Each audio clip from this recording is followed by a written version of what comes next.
All right, what up and welcome back, Stickies. I'm Jane, the plainest Jane, and over on this channel, I deliver syrup in the form of Black news and celebrity updates. Okay, come on in, have a seat on the bus. When I tell you we have a lot to discuss, a lot. Yes. Y'all got my devices acting up. Is this Diddy? What's going on that my devices are acting up? No, I'm joking. I'm not that much of a conspiracy theorist, really. But come on in, have a seat on the bus. I've missed you guys. I've missed you, ladies and gents. Shout out to everybody who's early in the chat. Shout out to Stacy for sending over a cash app before we got started. I do appreciate that. Thank you so much. Okay. Y'all never have to feel pressured to send a cash app. I put the information available on the screen. You can send a cash app. You can send a super chat. You can join the membership, but those things are not required in order to support my channel. What matters most to me is that y'all are having a good time enjoying the show. When you start not enjoying the show, you can either give respectful feedback or you can just move on to find another channel. It's really that simple. But supporting the channel, you can do it in so many ways outside of monetary things. You can hit the thumbs up button. You can hit, the like button. You can subscribe to the channel. You can comment several times. There are lots of things that you can do to support the channel. So let me go ahead and shout out the people who just joined the membership. Shout out to Kimberly Hunter. Thank you so much for joining. And also shout out to, what is that, Shonda Wilson. Thank you for being a part of the Pancake Posse, okay? And all of our backstage shenanigans, essentially. So I want you to go ahead and like the video, drop some pancakes down below in the chat if you have not already. If you are a channel member, moderator, whatever, use your special emojis. But like the video while the intro plays, drop some pancakes while the intro plays, and we're gonna get right into it. Because when I tell you we have a lot to go over, I wanted to do this live earlier, but I had therapy at 3 o'clock. I came from the mall around 1:30ish. I was thinking I could like get home and throw together the thumbnail, and time it wasn't doing all that. But today has been very productive for me, and I hope it's been very productive for you as well. Okay, so today we are discussing obviously Diddy's lame apology video that honestly nobody's buying. Nobody's buying it. Okay.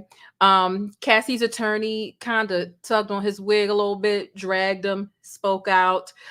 Diddy's prior statements, some things that I think don't make sense. And also my theory as to where this leaked video that CNN was able to obtain that shows him brutalizing Cassie, where that might have come from. We don't have any definite answers, but I can tell you where my mind goes and what my theory is. And I'm also going to open up the phone lines for you a little bit later. I want to hear what you all think about it. Baby TD Jakeston distanced himself from Diddy, and he's been holding him down for a very long time. Luenell, the LAPD statement, obviously the statute of limitations in Los Angeles. I do want to give you a trigger warning because obviously this video is going to be heavily, if it's not, common sense, or maybe it slipped your mind and you just enjoy watching all of my videos. This video will cover some domestic violence. So I do want to give you a trigger warning in advance, and I will also put some resources available for you to use at your leisure. Former rapper Shyne, who was a part of Bad Boy back in the day, he actually made a statement this morning speaking out. Diddy is making history, baby. Diddy is making history, believe it, whether you want to believe it or not. I know it sounds like, what are you talking about? Giving him some accolades right now. No, baby, he's making history with regards to this key to the city situation that we're going to get to in one moment.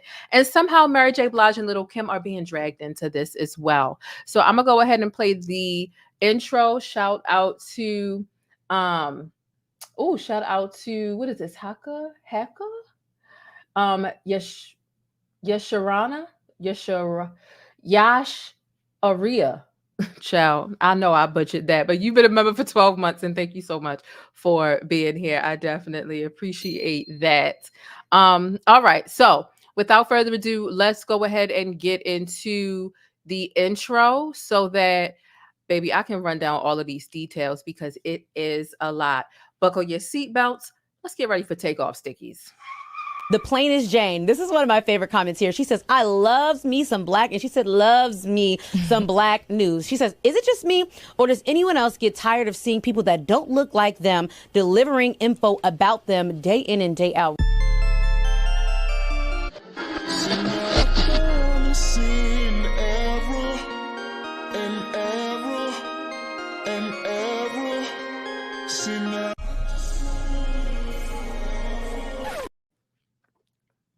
All right, so we're going to go ahead and get into this. Dreamin' Edmond said I'm late, but I'm here. Oh, baby, you're not late. We've only been here for a few minutes, okay? So you're actually right on time. Let's go ahead and start off with how Diddy is making history, just so that you can understand. He is making history. Listen, by now we have all seen this very disturbing. We've seen the tangible proof. Not that we needed it. Most of us really. We've seen questionable behavior from Diddy throughout the entirety of his career towards men and women. A lot of people, just his mannerisms, it lends one to believe that he may just so happen to be, I know narcissist is overused, but definitely manipulative, and someone who abuses his power and position of authority as he, quote unquote, molds, younger artists and helps develop them and tries to mentor them and take them under his wing. There have been some things that have come out that have led us to believe that Diddy is responsible for some of this stuff. There have been people who have intentionally spoke out and shared what they have allegedly seen. And then there have been some accidental slip ups. I don't know if you remember, Usher has accidentally said some things. Kevin Hart accidentally said something. A lot of people are concerned about Justin Bieber and what he may or may not have experienced while in the company and proximity of Sean Diddy Combs, Puffy, P, Diddy Bop, whatever you want to call him these days, because I'm not going to keep calling you different things. I'm not doing the Brotha Love thing, okay? But at this point, we have all seen tangible proof with the release of the tragic and very difficult to watch video of Diddy while he was brutalizing Cassie. He was absolutely just horrible. He was beating and punching her in the face, in the stomach. She's on the ground trying to escape, and apparently they had some altercation earlier that evening, and she tried to escape while he went to sleep, but he chased her down the hallway. She, in the court documents, reported that she also suffered from having a black eye from that incident. And also he was throwing vases at her, allegedly, according to the court documents down the hallway. And that just sounds so horrific. It sounds extremely crazy, but here we are. Okay. So as we continue to move throughout this situation, right? Let's first just go ahead and get out the way. Although I know all of us have seen the apology video at this point. For those of you who may live under a rock, or you might be watching this video 2 years later and you just weren't online at this time, we're going to play it. I typically don't like to give my opinion before I play or present certain media to you. All I like for you to be able to frame your own mindset without me subconsciously instilling, my viewpoint on it. But really the general consensus online is none of us believe it. Oh, also Scrappy spoke out today. We're going to get into that. So let's go ahead and get into this apology video, child. Let's go ahead and get into it. It's so difficult to reflect on the darkest times in your life, but sometimes you got to do that.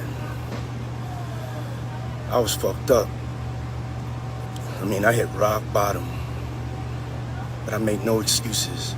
My behavior on that video is inexcusable. I take full responsibility for my actions in that video. I'm disgusted. I was disgusted then when I did it. I'm disgusted now. I went and I sought out professional help. I had to go into therapy. Baby, not after you denied all of the allegations when this first started really coming to a head last year. I'm gonna pull up your statement because you are full of malarkey and it just makes no sense. Bad actor. I want to say you should have took some acting classes, but no. Let us see who you are. out in the open. I like for my disrespect to be out in the open, just like I like for my racism to be out in the open. Don't play the cards. I like for to see it so that I know exactly what I'm working with and what I'm dealing with when somebody is not being sincere about whatever they are presenting, right? Let's continue. Going to rehab. Had to ask God for his mercy and grace. Rehab for what? Tell us what you want. Are you on booger sugar? Are you on X? Are you on Molly? Are you on lean? What is it? What are you doing? Share more so we can get you caught up in these lies.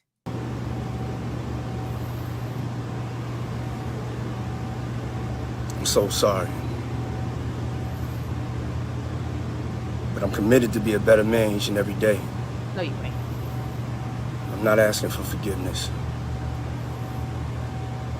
I'm truly sorry.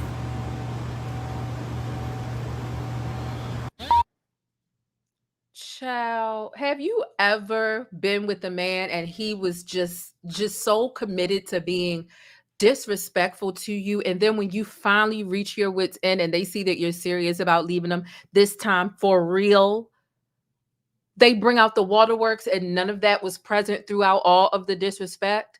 I'm sorry. I feel bad. You didn't feel sorry when you was disrespecting me. Like, what is this? We have all seen this before. Maybe not necessarily to Cassie's magnitude, but trying to turn on the waterwork with no tears, by the way. No tears. At least other men, they can at least squeeze a tear or two out.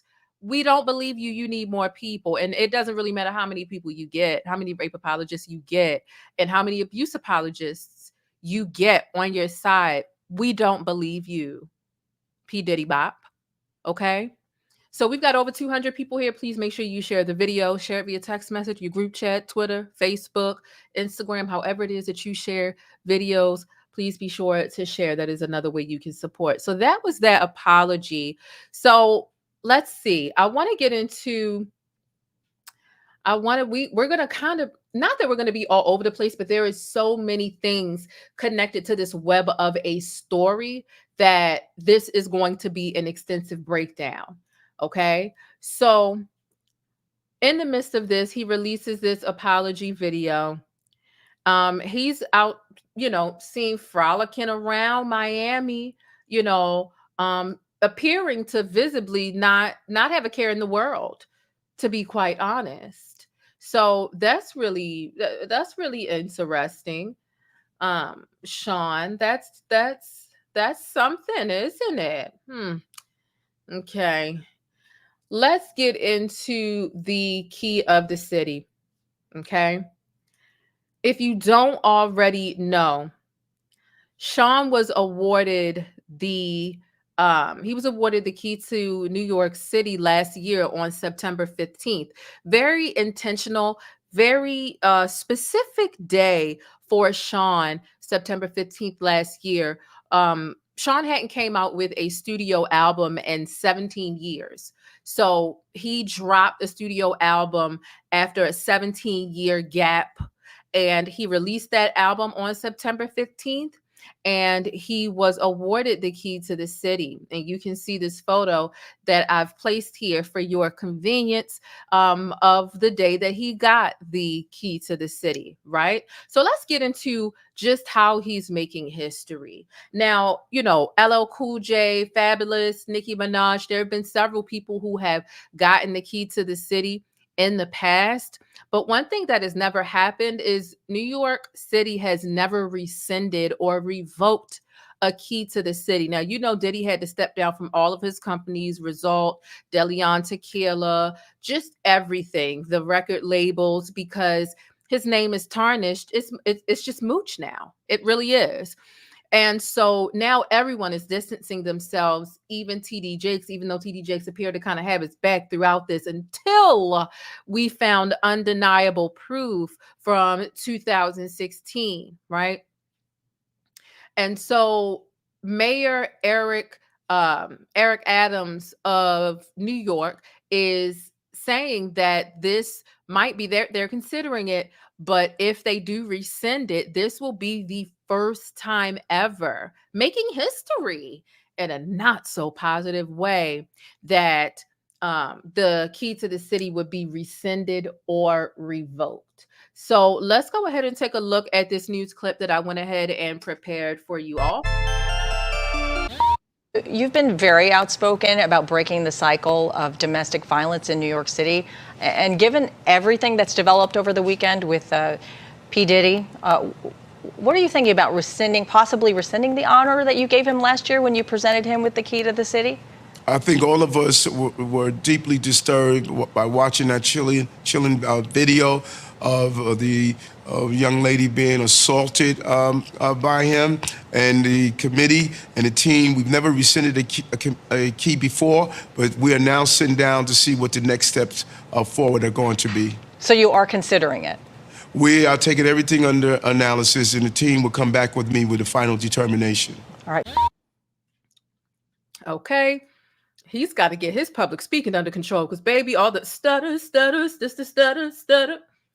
Get it together, brother. You ain't have a teleprompter, or what was you trying to remember it off the top of your head? If you needed to write down them 2 sentences, baby, write down them 2 sentences. Damn, you public speaker. You supposed to be able to. That's part of a politician's gift, is being able to speak. And while 80% or more of it is bull crap, you need to be good at public speaking in order to really sway people. But I digress. Okay. So this is what's going on and how Diddy is making history. Okay. So I know some of y'all might have been concerned or worried coming in here like, what? Accolades, Jane, what's going on? No accolades for that POS. Okay. But he is making history in a way that he never thought he would. Shout out to Dreamin' Edmund, who has been a member for 17 months, became a member today. Oh, really? Oh, become a member. She was telling people to become a member. Yes, become a member. Oh, thank you for the $9.99. Wouldn't send earlier. Get on my sticky level. Like the video. Stickies, become a member. It's sweet. Okay, we do have a good time backstage, and I do have some other topics I want to run through today, but I had so much Diddy stuff that I didn't want to put that in this video because we have just way too much Diddy information to go over, and we need to make sure we get that out the way so that we can be prepared for the next batch of Diddy info, because you know it can't stop, won't stop, all of the Diddy news coming out. Hello. Terrible. Shout out to Precious Jones becoming a member. I appreciate you. Thank you so much. And also, I didn't give Dreamin' Edmund her sound effect. Shout out to Yo Folks for the $5 super chat, says thePLAINESTjane. Thank you. Y'all support means a lot, okay? Don't make me blush. Y'all know I wear enough blush. So if y'all make me blush, I'm really gonna look crazy. All right, so let's move on to some of our next topics. Let's see. I'll get into my theory a bit later. What is next on the itinerary, baby? I had to organize this really well. Okay, so let's get into Rapper Shyne. Rapper Shyne spoke out, and I think that this is really important when it comes to this story, okay? Because this is really important because Shyne's ties to Puffy are really, really personal, and I'm surprised that he is this calm about it. If you don't know, Shyne was a rapper. Okay, Shyne is a former rapper that used to be a part of Bad Boy's record label. Okay, and back in 1999, there was an incident outside of a nightclub where Shyne ended up allegedly being the fall guy. Well, most of us know the truth, right? But I just got to protect myself because Diddy might be so desperate for money, he might try and sue people. Baby, I ain't got it, okay? I ain't got it. Who I sound like? Baby, I ain't got it. So, or I'm not willing to give it. How about that? And so he ended up being the fall guy, and he served a little over 10 years, okay? He served a little over 10 years for a crime that allegedly Diddy committed. Diddy committed this crime, and he served his over 10 years. He ended up getting out. He ended up being deported back to Belize, which was his original, where he's from. And he ended up becoming a politician. As a matter of fact, he became Belize's very first Black prime minister. Okay. So talk about from rags to riches, talk about from tragedy to triumph. Like, this is a big deal. Okay. It really is. It really is. So let's go ahead and take a look at what he has to say via his Instagram page. Okay, so he says, I vehemently deny or condemn violence against women. Okay, and then we've got this caption. Let's go ahead and get into the caption. All right. So the caption says, I denounce the repugnant behavior of Sean Diddy Combs, captured on video, in which he is seen physically assaulting Miss Cassie. And there's no place for violence against women anywhere on the planet. As a father of a precious daughter, a global citizen, and the next prime minister of Belize, I want absolutely nothing to do with people who engage in this pattern of diabolical behavior. My prayers are with Cassie and all of the other victims who have come forward with horrendous allegations against Mr. Combs. Honorable Dr. Shyne Barrow, opposition leader, Belize. Okay. So this is what he has to say. And I really want to know what your thoughts are about this. Okay. Shout out to Bia J for becoming a member. Thank you. Thank you so much. Welcome to the Pancake Posse and becoming a backstage sticky. So this is what he's had to say about this. And I really, really, really want to know your thoughts on this situation. And also, if you didn't know, there is a documentary that is slated to come out about Shyne, because his story is so his story is very much, it's dynamic, for lack of better words, honestly. So I found this article on Billboard. Okay. I found this article and I think it does a good job. And I'm not going to read the whole thing because it is pretty lengthy, but I do just want to read some of it just so that you get an understanding for some people who weren't around in 1999, or maybe you were a baby, maybe you were 3 and you don't really remember what was going on in the streets or don't have all of the details. The Honorable Shyne is to chronicle former artist's trajectory from rapper to politician. Okay. And so, it's interesting. I saw Issa Rae is going to be a part of helping to produce and get this out to people. And so a new documentary about the life and career of Moses Michael Shyne Levi Barrow is now in production. It's called The Honorable Shyne, and it's the latest project in the works from Anscape, which is a Black-led multimedia platform affiliated with Disney and ESPN. Lending production to the documentary is Color Creative, the Black-owned and female-led management and production firm, whose principals are Issa Rae, Denise Davis, and Talitha Watkins. Now, y'all know when Issa Rae touches something, it really turns into gold, in my opinion. I watched Insecure. It was amazing. Rap shit was almost as good as Insecure. It really captured the present day culture in a very authentic way. Okay.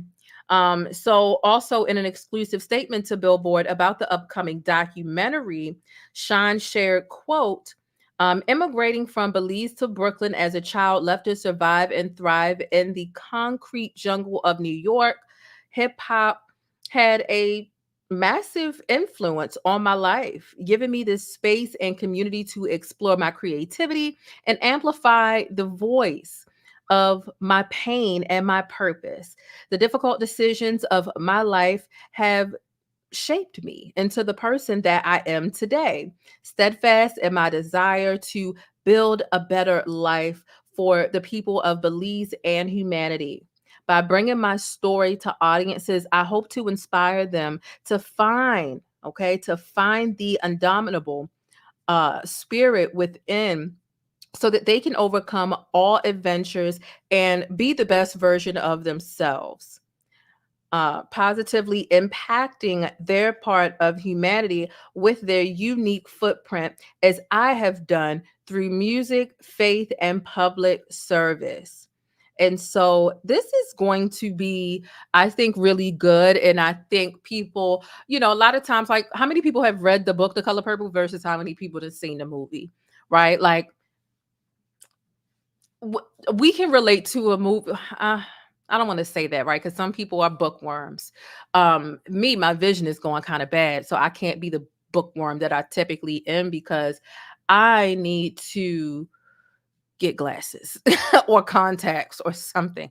My vision is totally going to shit. But anyway, a lot of times it's easier to sit back and consume a film rather than read a book. And I think that this, especially with the way the attention spans are increasingly decreasing. Did that make sense? No, the attention span is definitely decreasing as time goes on. I think that it'll be really amazing for the film, and I think it'll be more digestible for to inspire the youth and the upcoming generation. So shout outs to him from going from rapper to politician, serving his time, not getting out, trying to get revenge and plotting on taking Diddy out and being bitter and still going back and being in and out of jail. He really turned his life around.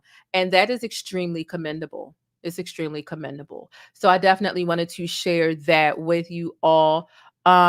Let's see what's going on. Did I miss something? Okay, no.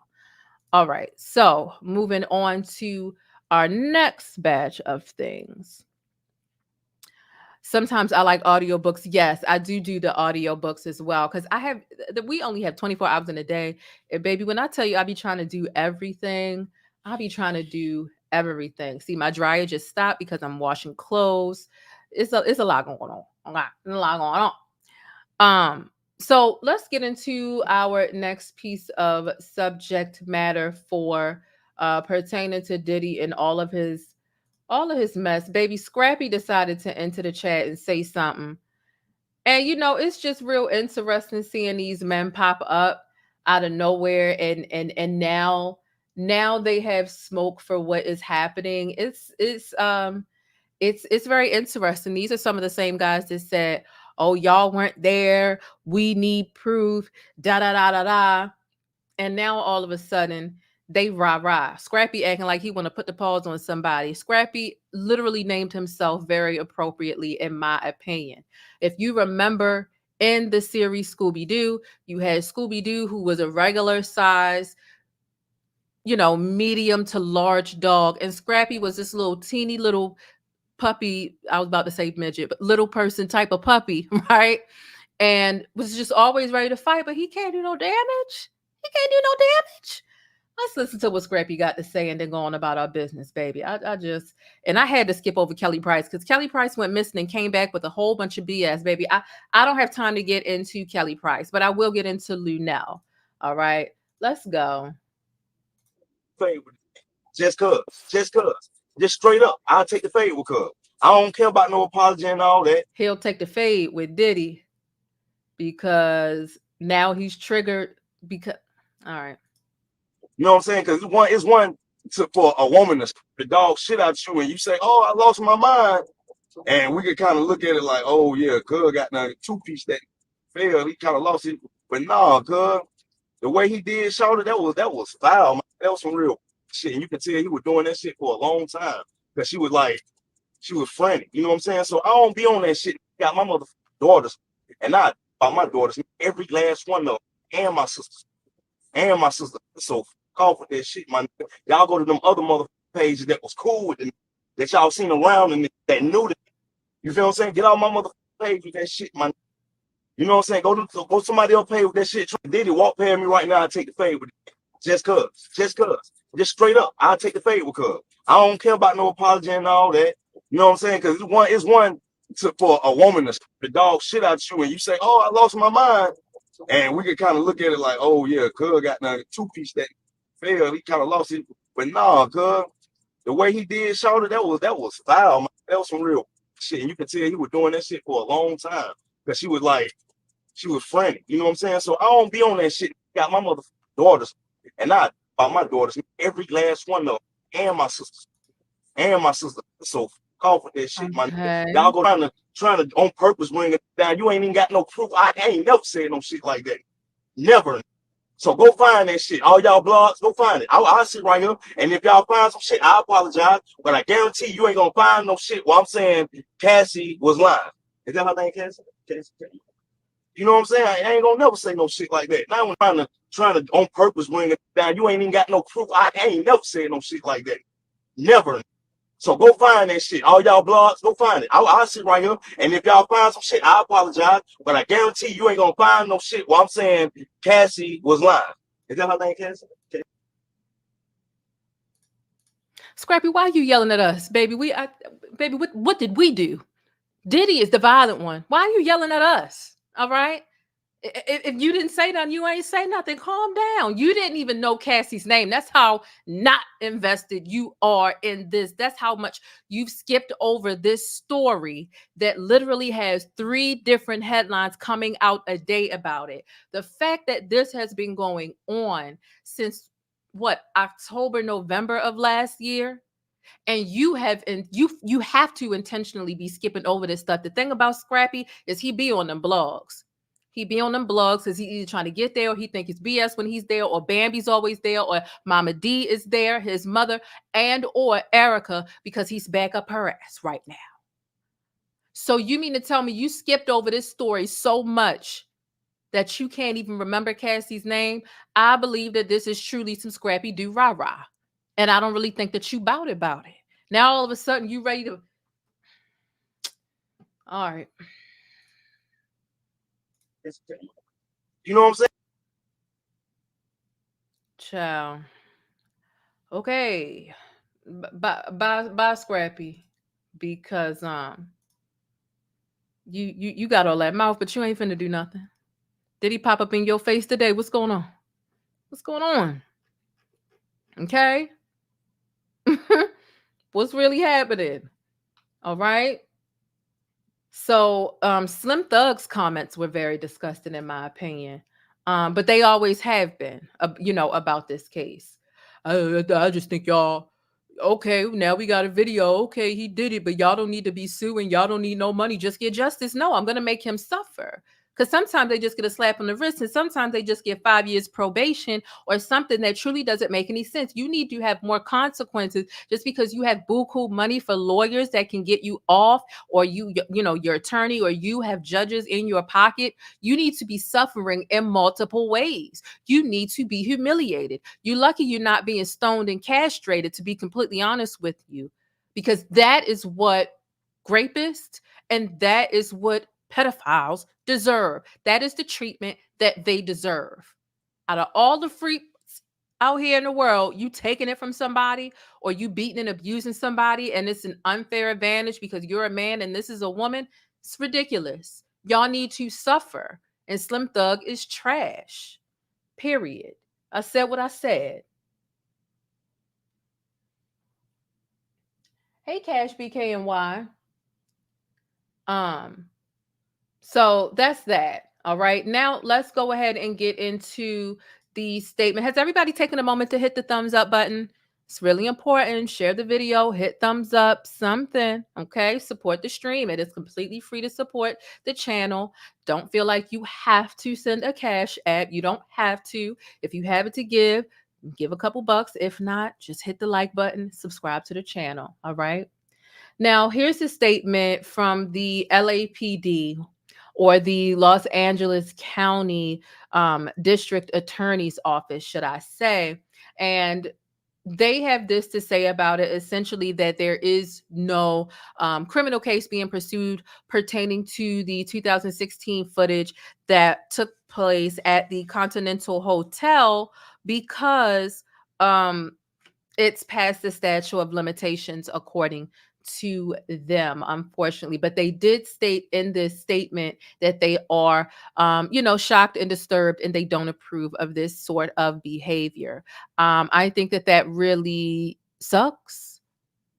I think that sucks, that you have physical proof and not just an allegation about what happened in 2016, which was 8 years ago, that you can't press charges for that type of brutal beating, that sort of brutal assault. I think that that is really unfortunate and pathetic, and some of these laws need to be changed, or exceptions need to be made. We can see it in 4K. Well, it's almost 4K. It might be 480p or whatever, but you get my point. The footage is very clear. The footage is very clear. So it's really unfortunate that they aren't going to move forward with the criminal charge, but they're saying that other states might be able to pick it up. I'm not sure how that works when that is something that took place in LA. I don't know if other states have their do other states have, you know, footage and things that happen there. I am completely uncertain about that. But I do hope that he can be criminally held accountable in addition to being held accountable civil wise. So that is that. Okay. They didn't mention kidnapping. Yeah. Yep. For the forcing her back there. That's what it, yeah, absolutely. Absolutely. Good point. Good point. Thank you, T Hutch, for bringing that to our attention. Shout out to Plush Entity becoming a YouTube member. Thank you so much. I appreciate you.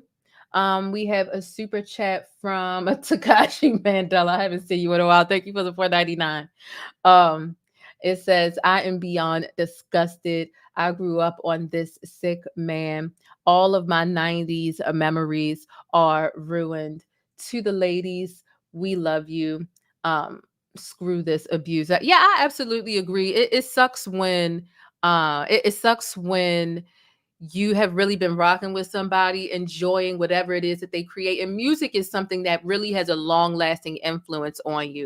This is why a lot of people have a problem with the booty shaking music and twerking and stuff like that, and how it can affect young girls or just the younger generation, in addition to all of the violence that we see in rap and hip-hop, to be quite frank. Music, it lingers around your subconscious for a long time. There are some times when R. Kelly songs come on and I catch myself about to sing, about to dance, about the groove, and I'm like, don't want to support this. Timbaland is a creep too, but I'm still gathering information on that.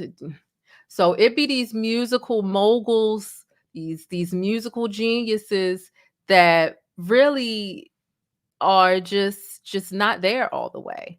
Not there all the way in one way or another. For example, Kanye's not there all the way, even though we don't have proof of him being, you know, like physically abusive or anything of that nature. So, you know, it is what it is. Hey, Lauren Ramsey, thank you for joining the stream.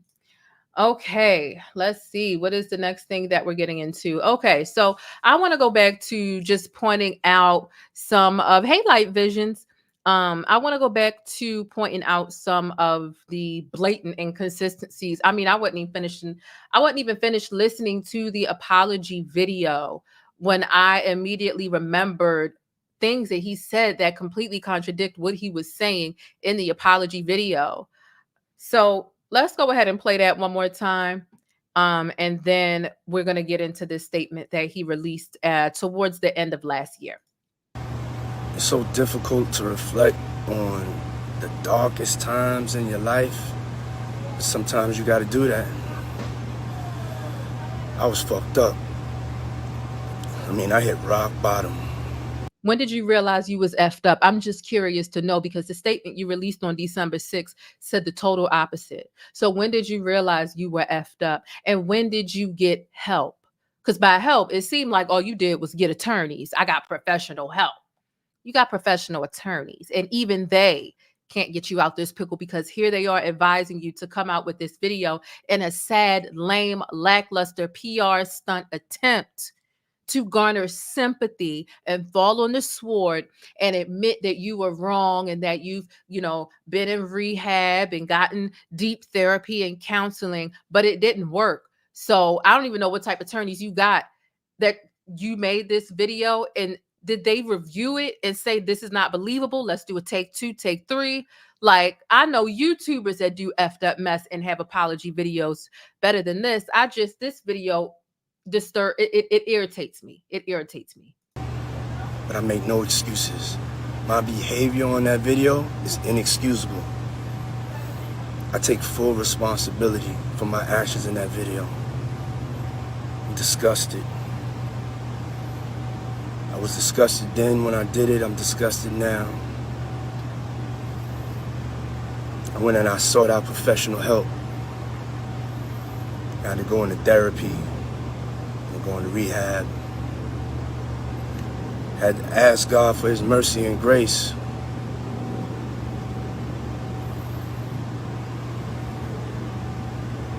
I'm so sorry. But I'm committed to be a better man each and every day. I'm not asking for forgiveness. I'm truly sorry.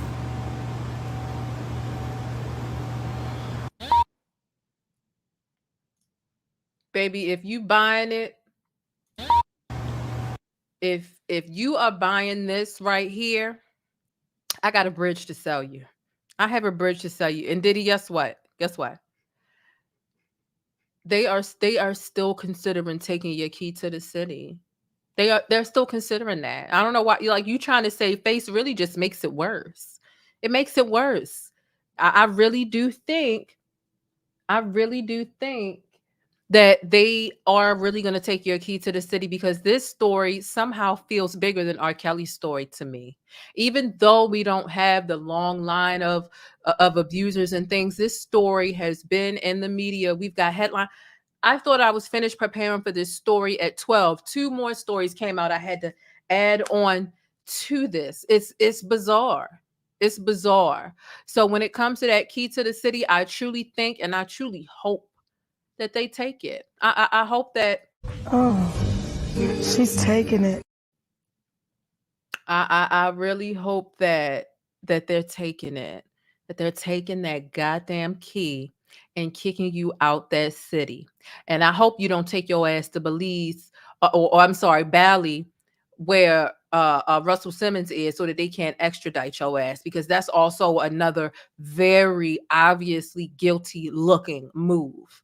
Okay, stay your ass here in the United States and reap what you sow. But as of now, what it looks like Oh, she's taking it. it looks like they're taking your key to the city. And what do I say to that? I say good. What, am I supposed to feel sorry?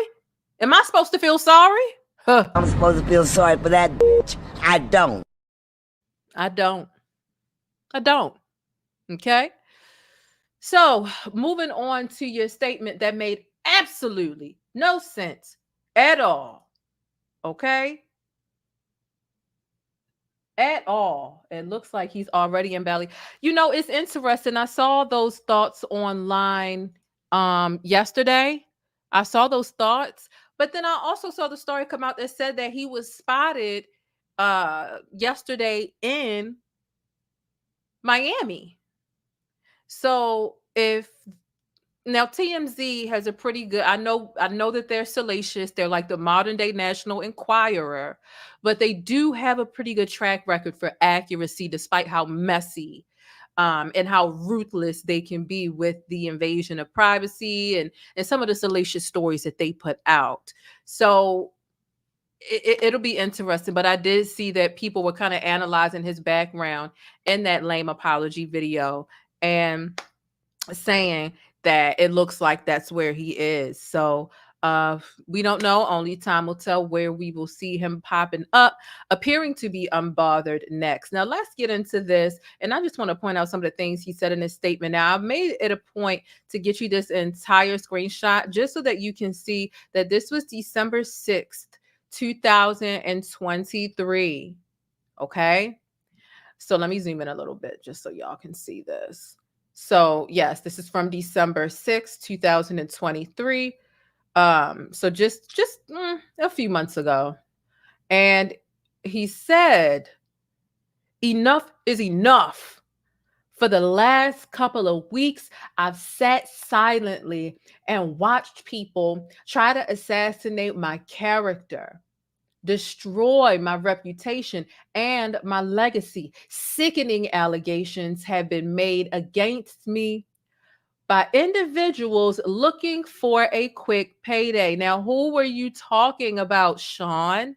Sean, Who are you talking about? Cassie was looking for a payday? Because it's really interesting how that CNN video of you treating her like she was the scum of the earth, okay? That was also detailed in the court documents. And you said all of it is untrue, but here you are making a video saying I was effed up and I went to go get therapy, blah, blah, blah.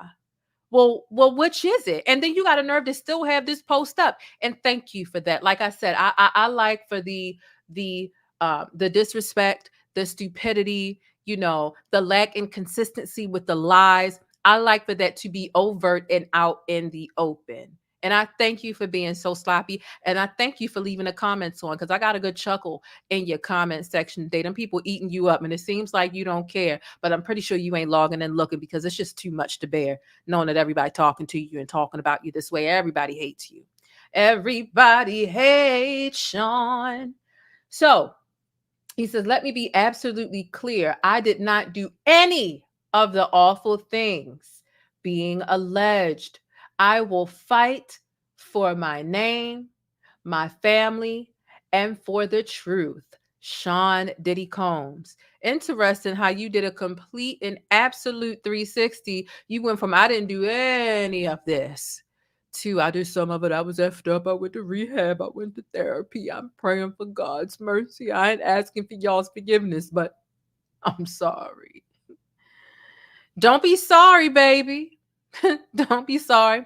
You know the thing we all heard when we were a child, you're not sorry. You just sorry you got caught.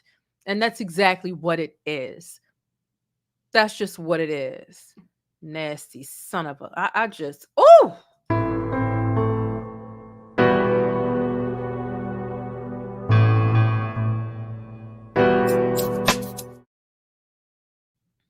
Just a mess. A complete and absolute mess. The lies weren't even hidden. He didn't have no riddles, no wording. You had to read in between the lines, no cryptic, just blatantly right out here. You think he had somebody to run his social media who would have a little bit more sense, but thank you for being so slow. Moving on to the next thing that we need to discuss. All right. Are y'all enjoying the stream? If you had, can we get a check if my moderators can tell me how many likes do we have? We've got 470 people in the chat. Can we get at least like 300 likes? That's all we need. We need like 300 something likes to support the stream, okay? So I was telling y'all earlier in the stream that Diddy's attorney,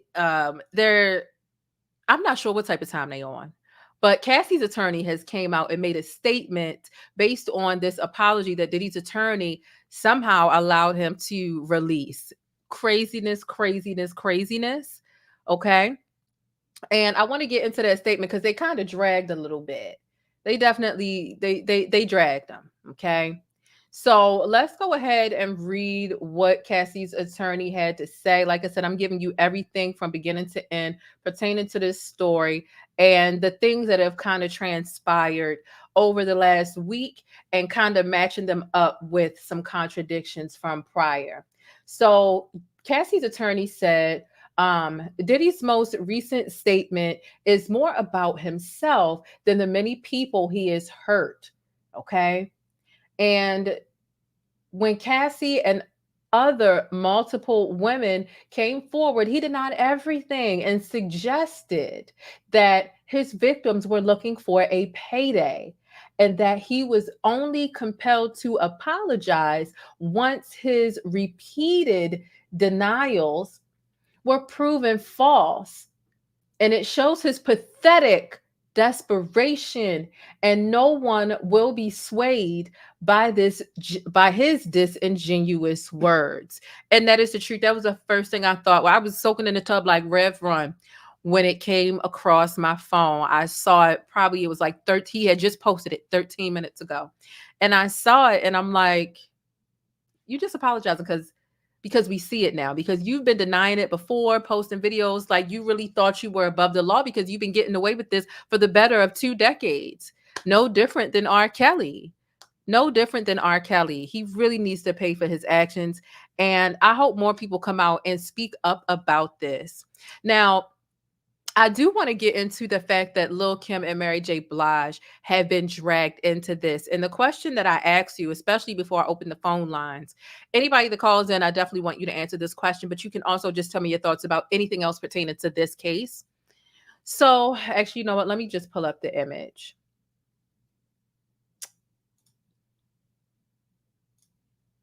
All right, let me make this bigger. So, are Mary J. Blige, Lil Kim, and other women who were close to Diddy, are they obligated to publicly condemn him? So currently, I spent some time over in Mary J. Blige's comments, right? And I see a lot of people kind of sounding off. Social media is kind of divided on it, but there are a lot of people who are pressuring her to speak out about this. Some people are bringing up Lil Kim, but not as many, at least not from what I've seen, um, pertaining to Mary J. Blige. And I really want to know from you, put a one in the chat if you think that Mary J. Blige, Lil Kim, or any other woman or other women who were once close to Diddy, are they obligated to publicly condemn him? Put a one if you think that they are obligated to publicly condemn him. Okay. And put a two if you think no, they're not obligated to publicly condemn, speak out against, or make a statement about Diddy because this isn't their situation. My thought process is well, I want to see some of your answers first. I want to see some of your answers. Okay. Some people, okay, it's kind of half and half right now. Hey, P, I see P just came in the chat saying hello. How are you, P? I hope you're having a good day. Okay, we still have a few other things to get into. I'm really giving you the full deal. I spent a lot of time making sure I had as much information as possible and everything that was pretty much every headline that's come out about him over the last week. And like I said, lining that up with some of the stuff, because I read the full court documents last year. I got my hands on them quickly, and we read all 35 pages in one sitting. So I see I see a 3. I guess that means undecided. I see 1s and 2s. And look, here's my thing. Mary J. Blige has been a victim of domestic violence. Okay. And she has been vocal about that on her own time and in her own way and at her own pace. And she has been an advocate for victims of domestic violence for quite some time based on her experience with that. Now, we all know that Mary J. Blige is a very quiet person. She stays very tight-lipped, not only about her own information, but you don't really catch her sharing, opinions about celebrities in general. That's just not how she rolls. She definitely keeps the mystique up, right?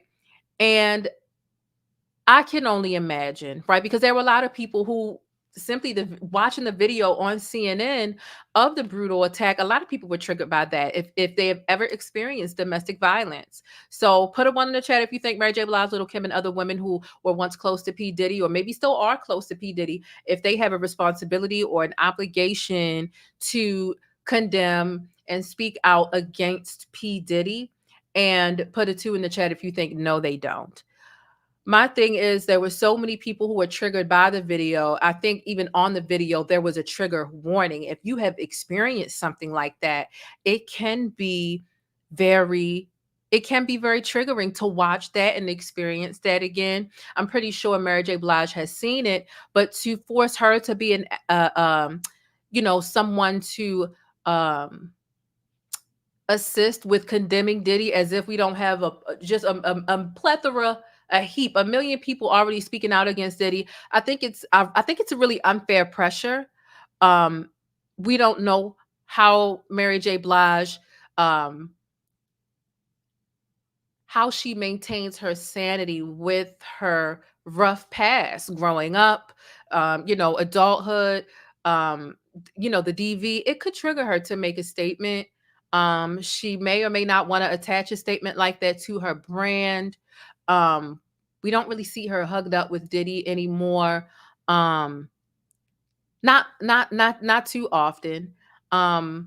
don't know what her experiences are, don't know if she witnessed any of the stuff, don't know if she was ever a victim of any of the things by P. Diddy. So I think that it's a little unfair to think that, see, the parasocial relationships that we have with celebrities is, society has become very entitled to what they should and should not get from a celebrity. And I think it's actually quite out of control.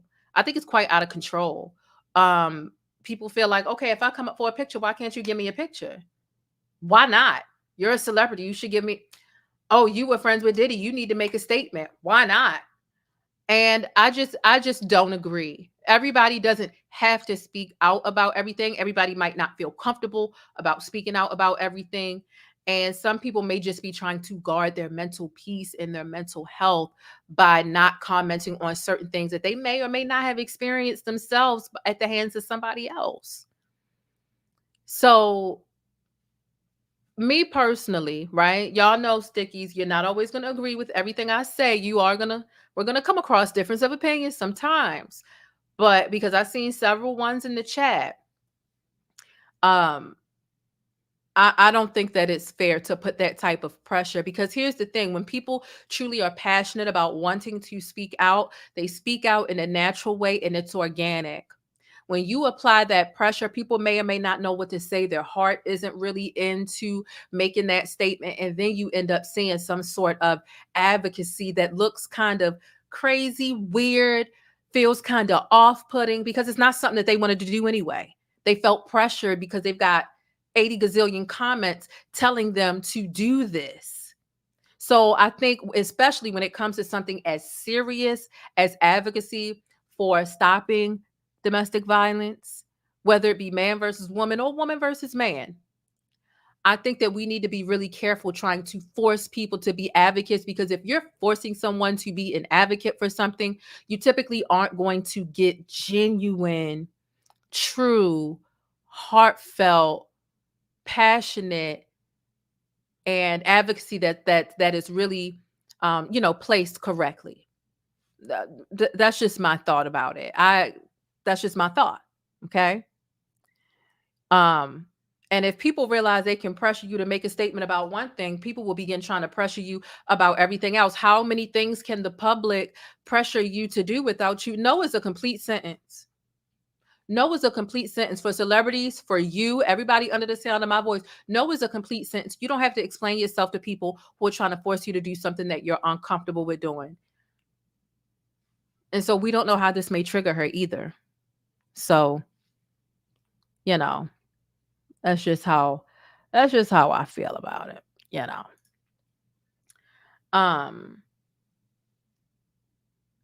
So I want to get into some of these comments. We can zoom in a smidge and see some of these comments. Someone says, please stop following Diddy. I thought you cared about women's rights and victims of DV. Queen, don't stay silent about Diddy. What do you have to say about your brother, the diddler? The one you have had a close relationship with for years. Damn, why y'all on her page with this mess about Diddy? Hey, Mary, you the truth, all women. Okay, Mary, I'm sorry, but we need for you to speak. I truly hope you aren't going to do this silent treatment thing. This ain't my business. Don't be that girl. And so my thing is, people take some of this celebrity stuff a little too serious. We really need for you to speak. You don't know what I'm going through. What difference is it going to make if she speaks out? There are oodles of people that I can see if it's, I can see, I don't want to make other comparisons, but there are other times where someone will come in and infiltrate the culture, right? And they can speak up about certain things when it's fine and they want to cosplay Black culture, try it on, put it down, Miley Cyrus, whatever. But when it comes to them speaking up about Black Lives Matter or whatever, they're completely silent. It's like, dang, you only F with the culture when you can make a buck. But the thing about it is, Mary has been very vocal about DV for a long time. Who's to say that's a lifelong thing for her? Who's to say she want to keep speaking about DV every single year of her life?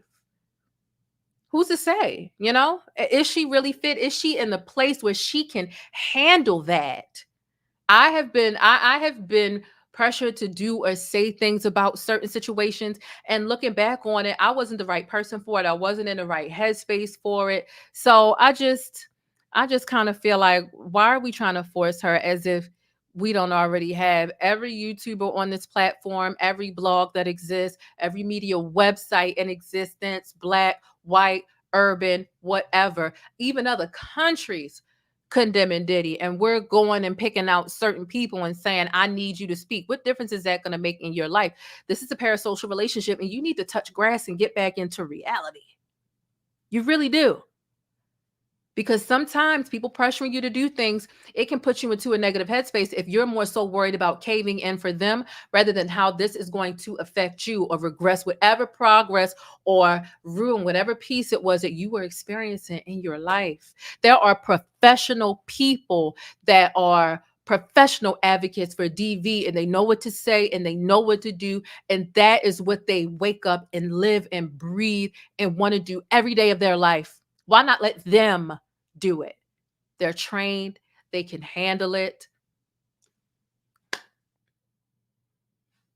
Why not? Why not? Why not? Why not? You know? So, 50 Cent goes hard and comes out about it and does it in a way that actually makes us laugh a bit, because 50 Cent is a fool and he is a troll and he don't give no Fs. He gives no Fs. Okay? 50 Cent goes off on Diddy, but honestly doesn't say anything about Dr. Dre. Jimmy. Yeah. Please stop making him a hero. He's no such thing. Yeah, that is the thing. There are other people that they can go off about, and I notice people skip over Dr. Dre a lot. They skip over Dr. Dre a lot. And I mean, between Surviving Compton and everything else, we know what Dr. Dre be about. And so more people haven't spoken up about him. And the question is why? The question is why, honestly. And also you have to worry about your safety speaking out about, people have accused P. Diddy, we've got in the lawsuit paperwork that he tried to blow up Kid Cudi's car. Okay. Well, he did. He blew up Kid Cudi's car because Cassie wasn't with Diddy anymore, and Cassie had a fling or some sort of situationship or relationship with Kid Cudi, and he blew up his car allegedly. And then we have all of the mysterious deaths surrounding Diddy. Y'all are asking Mary J. Blige to put herself in an extremely uncomfortable and potentially unsafe situation by speaking out about this because that's what you want. But if we say an RIP next week because she mysteriously gets pneumonia the way Kim Porter does, then what? Then what? That was in y'all best interest and what y'all feel entitled to from that celebrity. But is that in the best interest for Mary or Little Kim? And Little Kim definitely ain't working with a full deck of cards anymore. She's definitely not the sharpest knife in the drawer, not the brightest crayon in the box. The lights are on and no one's home. So we really need to think about who we're pressuring to have these really serious conversations. It's not a joke. You can't just wake up and plug in your podcast mic and talk recklessly about it. You have to be sensitive and really know what you're doing when you advocate for something so serious. We do.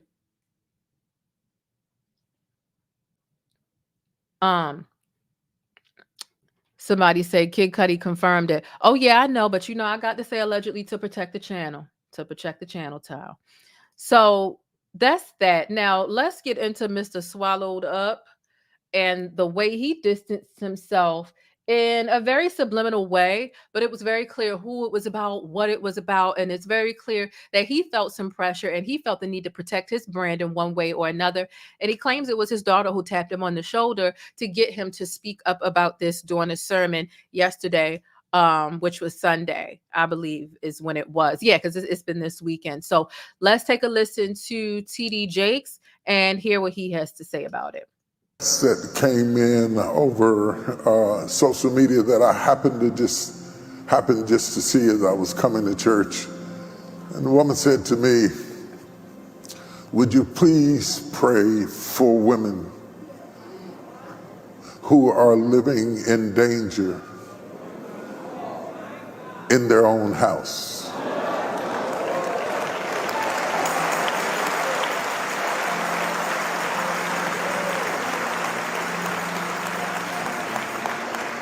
And there was something about the way she said it, and I know she's watching right now.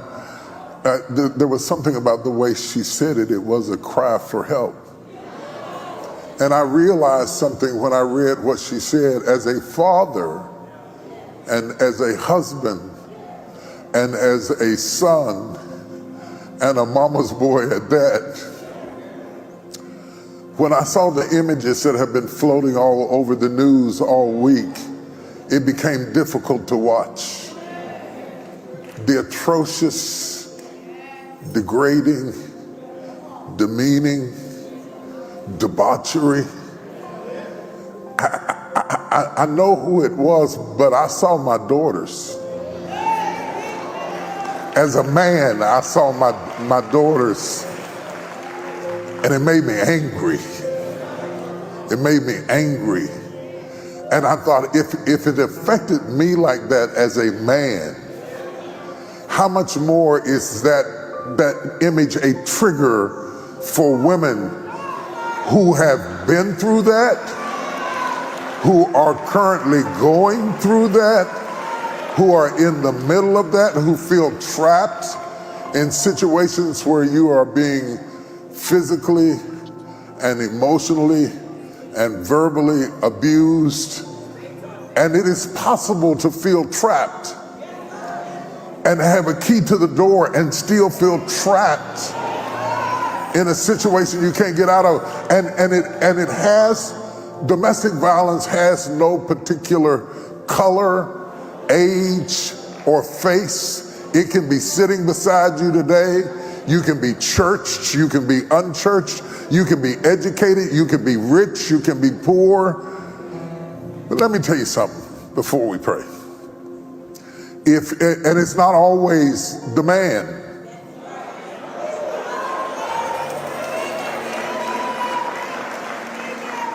Let me tell you a couple of things before we pray. Both for the victims and the perpetrator. There's something you need to understand. If you got a rage you can't control,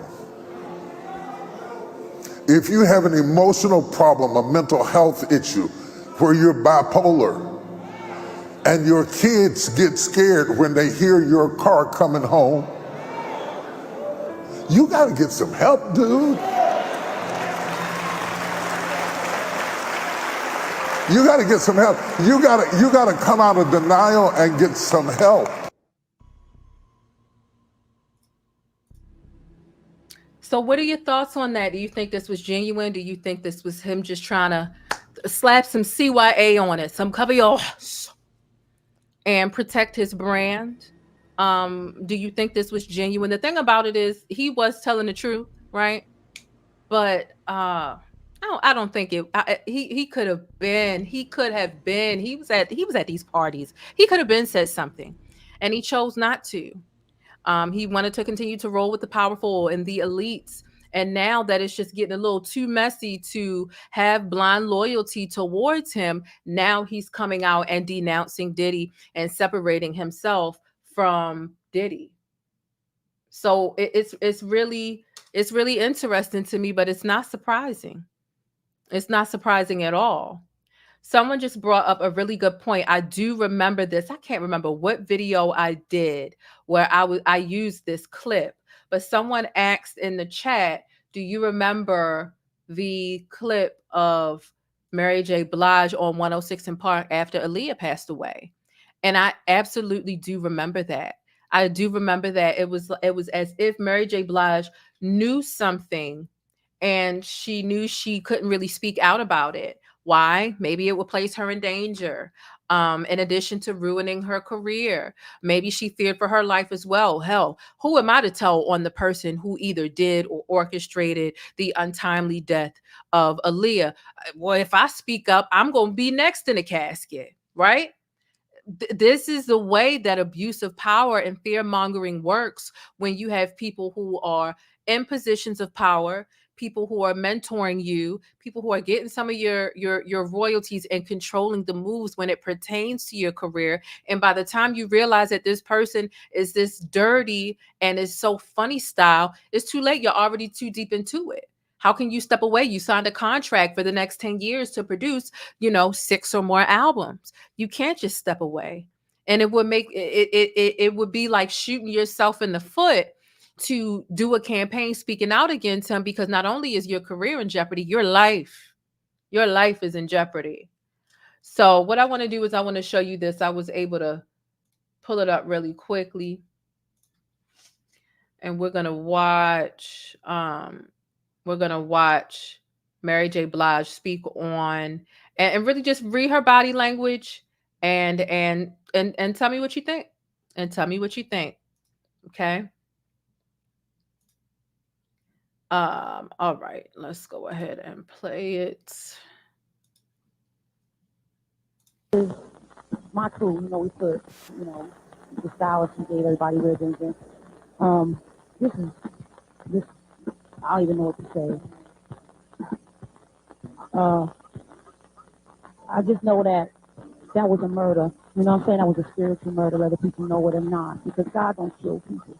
You know what I'm saying? Whether people know it or not. And I could go deep, but a lot of people I would have to really bring proof, you know what I'm saying, for what I learned. And she just was cut down in the prime of her life. And it's so unfair. And it wasn't time. You know what I'm saying? It wasn't, I believe it wasn't her time to go, because from what I know, it ain't supposed to go down like that. And just simple obedience, like, your gut always warns you. That's that your gut never lies to you. And something like luggage and clothes and jewelry and all this madness that we worship is called false idols. We need to really look at the bigger picture right now and look at how Honey could be here right now. So listen, Mary J. Blige knew what was up, man. So that is how that went. That is how that went. And a lot of people don't know. I see some people in the chat saying they let this air. Yeah. And she said just enough to not say too much to really get her in any sort of trouble. She didn't name names. There were a lot of people who were suspects of that situation. So yeah, it was definitely something interesting for sure.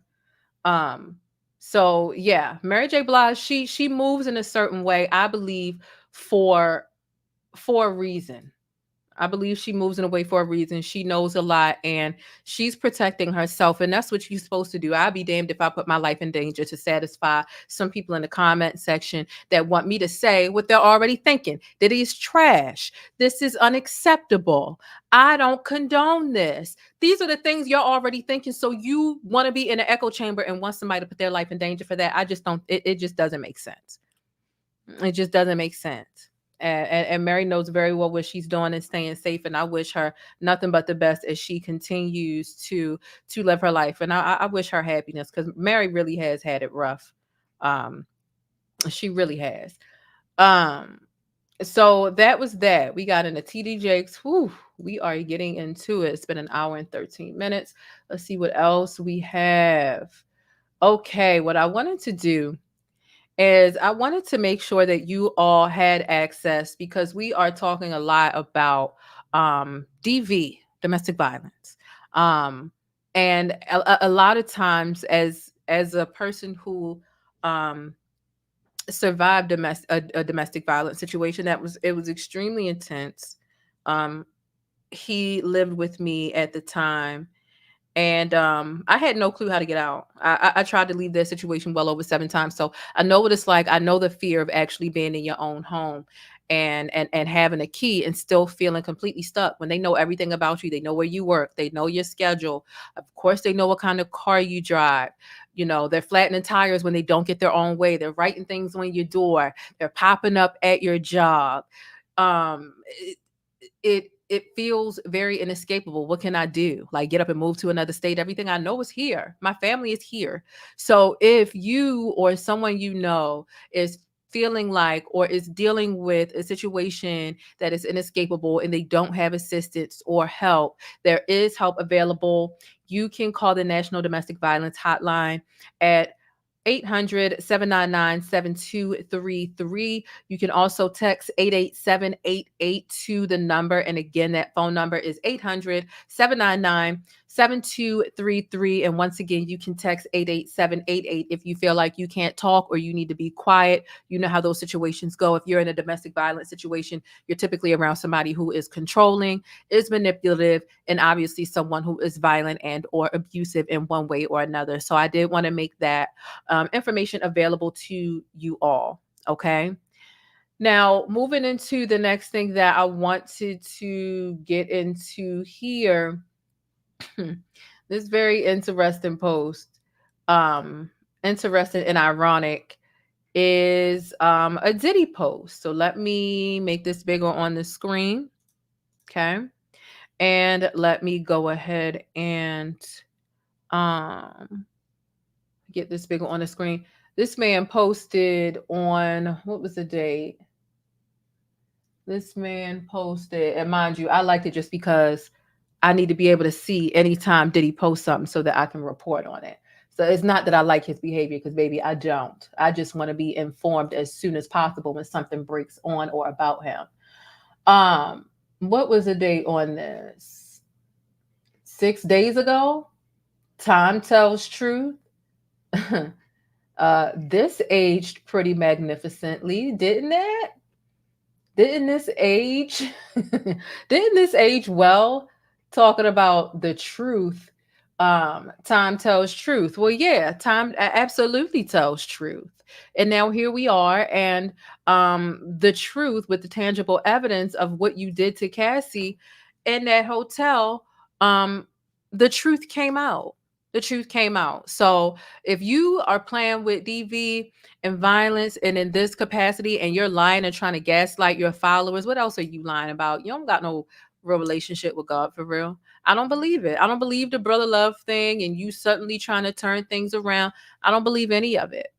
I don't. I'm not falling for it at all.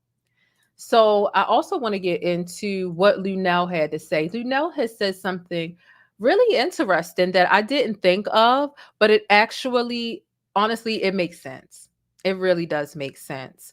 And it's sad that it makes sense, that we know that this is our reality, but let's go ahead and get into it. And thank all of y'all for just being here and supporting the stream in any way possible. Whether you've liked the video, share it, thumbs up, sent the Cash App, just thank you so much for your presence, okay? And shout out to Nightmag TV.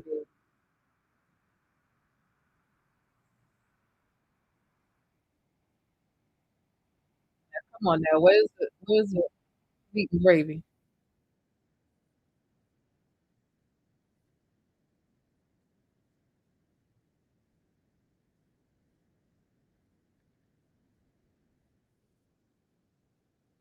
Y'all will believe when we say that black are the most, first of all, y'all will believe when we say that black are the most disrespected, underserved, underbelieved women in society. You can be, if Diddy had a smack J-Lo like that and drug her down the hallway, he'd have been in jail 8 years ago. If he did that to a snow bunny, which is a white with blonde hair and blue eyes, yes, that's the term we use sometimes. I said what I said. If Diddy had done that to a snow bunny, he'd be up under the jail. But men can do anything they want to black.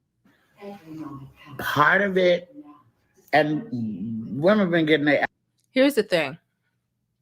Put a 4 in the chat if you agree with her. Put a 5 in the chat if you feel like she's off base. Put a 4 in the chat if you feel like if Diddy did this to J-Lo or a woman of no color, a snow bunny, a flower ranger, however you want to put it, right? Had he done that to one of them, he would have been under the jail. Put a 4 if you feel like that's true. Put a 5 if you feel like that's a reach. That's not true. I want to genuinely know your thoughts. Asses for years, not just black. There's a bunch of white out there too. They serial ass. Latinos, Asians. There's men, women. Men on women. Be sure to like, comment, and subscribe. Women, regular women, stud brown women, men, women. The fact that we beat each other on TV don't help things, ladies. The fact that you support shows where women fight don't help things. Still no excuse. You need to believe women when they tell you some shit the first time. And now you wonder why women don't report and don't report. Okay, so someone said Cassie's not black. Now, listen, I don't believe in the one drop rule. I don't believe in the one drop rule. However, you can look at Cassie and tell that she's got a drop or two of an ethnic mix in her, right? And so when you do some research on Cassie's mother, her mother is of African American, Mexican, and West Indian descent, and her father is Filipino. So there is some black in there. She is not completely white passing, right? When you glance at her, I feel like you can kind of tell that there's black somewhere in one of her parents, somewhere. Maybe obviously not 50% because her mother's mixed with 3 different things. But, you know, some people may think she looks biracial. Some people may think she looks mixed, right? But there is some black in her mom and you know, so the overarching theme here is, had he done this to somebody like a J-Lo with her non-blackness and with her stature, right? Cassie and J-Lo don't have the same sort of, they're not on the same elite type of a level in Hollywood. So she's treated with kitten gloves, and she would have been down at the police station in a heartbeat, and things would have happened. Things would have happened. Okay? So and stuff, but don't nobody believe us. It don't matter D.H. Reed. It don't matter what nationality she is. Men being women. Now, you know, there's just a hood rat who's been raised in a home, who thinks that getting smacked around is some form of love, may entice a brother to do something to him sometime. That mouth can be slick and vicious. I don't think that was the case with Cassie. And don't forget, she was 18 when she got with him. So where's your parents to say this fool is too old? He wasn't 18, 28, damn near 35 or something like that when he got with that girl. Just because of the money? And everybody is still... R. Kelly did not do all that stuff himself. None of R. Kelly's accomplices that I know of have been charged with a damn thing. And they booked the tickets. They locked the girls in the rooms. They did all that, but they done went on about their little married life. R. Kelly's locked up and the women are damaged. So what? None of these fools do any of this stuff alone. There's a whole team of guys that will sit by and watch women get their ass.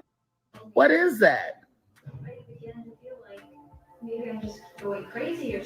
So this is a pretty it's a lengthy rant that Luenell went on. Feel free to listen to it over at 9mag TV if you want to watch that in its entirety. at a later time, but I just wanted to give you that snippet just to give you something to think about, because we absolutely know for a fact if Diddy had done any of this to a straight up white woman, things would be totally different. He would be right there sitting next to R. Kelly for the same amount of time or more. Okay. So I'm going to tell you what I think about this situation. I'm also going to open the phone lines for you to call in and just, tell me how you feel, share how you feel about this situation. But I definitely want to know how you feel about the world, how you feel about,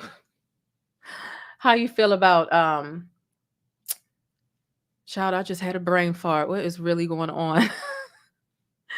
How you feel about if Mary J. Blige, Lil Kim, or other women who have been close to Diddy over the years, in the past or in the present, if they are obligated to speak out and condemn Diddy based on all that we know, all that we see now? Do you think that women are should be obligated to speak out if they've ever had a relationship with Diddy? That is something I really, really want to know. Okay. So what I'm going to do is I'm going to drop the link for you all to call in. I'm going to tell you my theory about where I think this video came from. And we'll just chop it up. So my thing about this is I think that the FBI leaked this footage. I think that the FBI leaked this footage because it's from 2016. It's past the statute of limitations. We saw the way they raided his home. Even his, children were home at that time.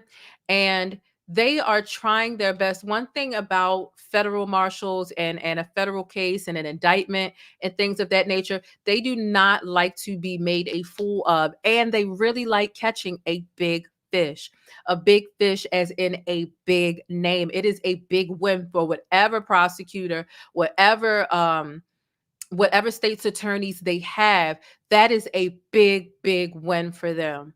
We saw the way Fannie Willis went after Young Thug. They are not going to easily let go. They will fucking throw you in jail if your hair is the wrong way. Okay?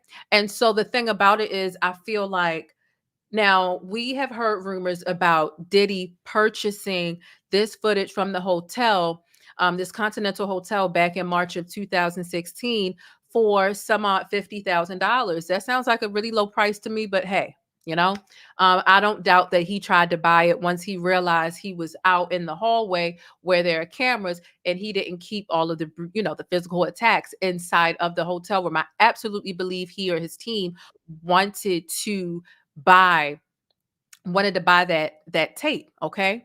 And we saw those safes that they were taking out of Diddy's home. So here's the thing. If they're having a hard time putting together a tight case, if the case is looking kind of flimsy, what are they going to do? What are they going to do? I feel like they want to ruin his image. Ruining his image is going to affect his pockets. Affecting his pockets means he's not going to have the best representation if he's constantly going broke, which means they may have a better chance of actually successfully convicting him of said crimes. Don't think that the government isn't doing dirty stuff. I think that they found that tape in Diddy's safe. I really do. 2016, who was holding on to that? Who was holding on to that but Diddy? And here's the thing about abusive people, and we saw this in the R. Kelly case that I covered as well. A lot of times abusive people like to keep souvenirs or videos or photos of the attacks that they take part in. They do. There were plenty of R. Kelly tapes. He loved looking at those tapes of him abusing those young girls and even some women. And so the LAPD is like, listen, if we can't get him in court, let's at least get him in a court of public opinion. Court of public opinion will eat him up. And like I said, it'll hurt his pockets. It'll give him less money and it'll make it easier for them to go ahead and try to pin something on him. It absolutely will. Okay. Someone called in while I was talking, but it seems like they dropped down. So that is my theory on where the tape came from. I do believe that Diddy was holding on to it. I do believe they found it in his safe. And they went ahead and slick leaked it to CNN to cause a tizzy. You're not going to embarrass us, or we're not going to be the only ones embarrassed. Let's embarrass you.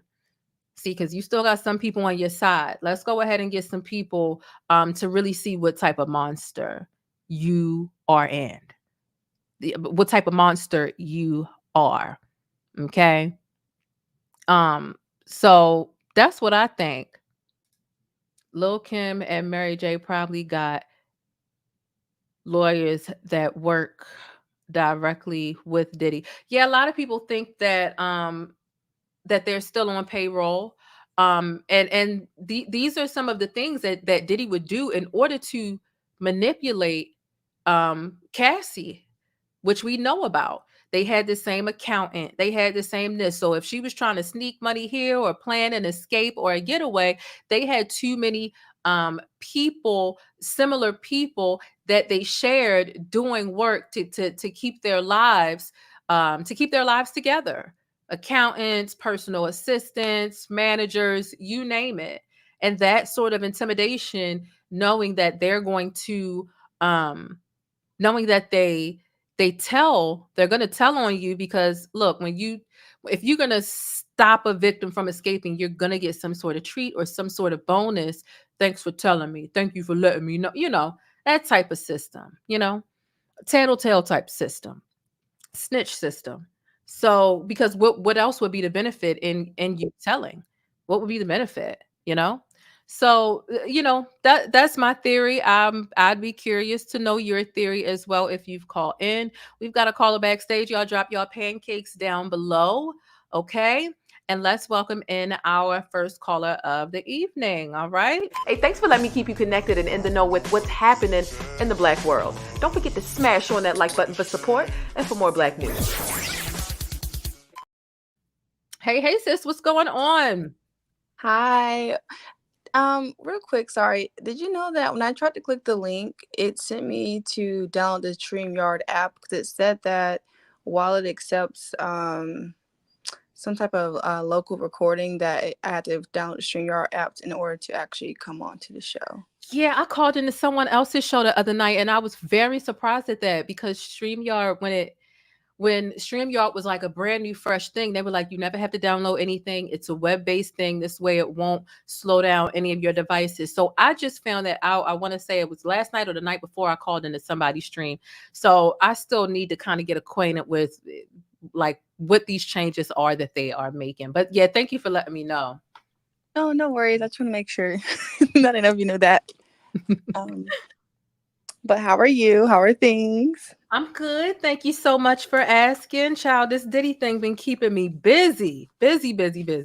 I bet. I want to make sure that before I begin anything, to make sure I'm kind of staying focused on the topic at hand, you can ask questions. I probably prefer it that way. That way I make sure that I'm answering the right things and I'm not kind of like, going off the dome, if that makes sense. Oh, no problem. What do you think about do you think Mary J. Blige, Lil Kim, or other women should be obligated to speak up and condemn Diddy because they were once friends with him in the past or present? 1 sec, hold on, sorry.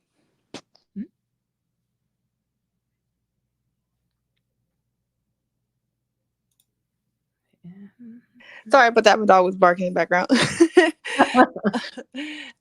So I don't think anyone should feel obligated. I know I said in the comments that I feel like she and most of these women, other women too, could have a voice. They have the most powerful platform to say anything because they're closest to him, and it would matter more coming from people who are closest to him about like, well, how do you feel about what's going on, and especially if they're condemning him. I don't feel like they should be obligated because, like you said, there's issues of safety. There's issues of rehashing stuff that they're probably not mentally ready to deal with. Yeah, remember these women are in their 50s and their 40s. I don't feel like, it's like, I'm like on that thin line between they should not feel obligated, but they should say something, but also they shouldn't have to at the same time. It's because I feel like, again, they have the most powerful voice. Like, I know that we all feel like, oh yeah, we can say something, we can unfollow him, we can take money out of his pockets, but I feel like him publicly seeing people turn their back on him could I guess ring bells for other potential abusers, other abusers in the industry, because I feel like too many times everybody kind of tiptoes around certain subjects. People talk about it, it becomes a trending topic, then it's done. And I feel like to really make a statement, we have to publicly put these people out there and start saying, no, that's not okay. What you did is not cool. You apologize and making videos, trying to talk calm is not cool. We gotta start condemning people, bring back shame. I'm a big advocate for that, because there's no reason why that whole lawsuit happened and then boom, it went away. Nothing else. Nobody talked about it after that. Like I'm tired of these huge issues, these huge trauma-inducing issues becoming trending topics, and that's it. Yeah. Yeah. Well, this one definitely is doing something different. This is literally the story that will not stop giving. Like, I'm halfway tired of seeing Diddy headline, but also it's kind of like a train wreck that I can't look away from, and I want to report on it because these are some of the cases that are kind of like right up my alley. The R. Kelly, even though it was R. Kelly was physically abusive as well, but the other side to his abuse was illicit, disgusting relations with minors, but also kidnapping, which is a similarity between the two of their types of abuse. I'm just naturally, kind of interested in seeing how it all plays out. But it definitely won't stop. I don't think any of these Diddy stories are going to stop anytime soon. We'll probably be talking about this till Christmas, if not till next year. And I hope not, because we have to stop trying to underline these issues, because there's no reason, like all those decades ago, people literally saw that happening. And it's not like people say in the comments, not just him, it's so many of those people in the industry in general. I'm talking about all over, as we all know. But it's so sad that for years, for decades, y'all saw him hit her, slap her, treat her in certain ways in interviews, and no one said nothing. And they probably did behind the scene. He probably shut them down, and that was it. And now everybody wants to come out and say, oh yeah, that was messed up what he did. But someone also just asked too in the comments that she said something and then what? I'm not saying that she has to sit here and be Miss Martin Luther King or anything. I'm not saying that at all. I was just saying that if she wanted to, I think that she probably the best person as far as, again, having that close in-home person who know me, who we literally grew up in this industry together, condemning me. That would hurt. I mean, I'm not speaking for him. That would hurt me personally. Like, I did something wrong. My friend came out who knew me, who really knows me, and sat there and said, you're wrong for that, bro. I mean, I'm not saying it would change the entire world. I'm not saying it's going to get him locked up. I'm not saying it's going to give Cassie or any of his other victims any peace. All I'm saying is that it will mean something, I feel like. Something at least. But not the sake of her peace or her mental health, if that's what it means. Yeah, I think, it would definitely hurt his feelings. But, when it comes to abusive, manipulative people, sometimes they flip. What are they going to do in response to that hurt? Is he going to blow up her car? Is she going to be afraid to start her car every morning because it might be a bomb in there? Like, yeah, that's going to hurt him, but he's a dangerous man when he's all up within his temper. So the hurt can turn to anger, can then turn to retaliation. Exactly what that retaliation would look like, we don't know. Allegedly, Diddy has lots of different ways to, lash out at people that he is very angry at. We've seen the Kim Porter thing. A lot of people think that allegedly it was, pneumonia that wasn't naturally of any natural type of cause, right? They think that it was placed there. There was some, hints towards Al B. Shore, allegedly, and how he got sick. Kid Cudi's car.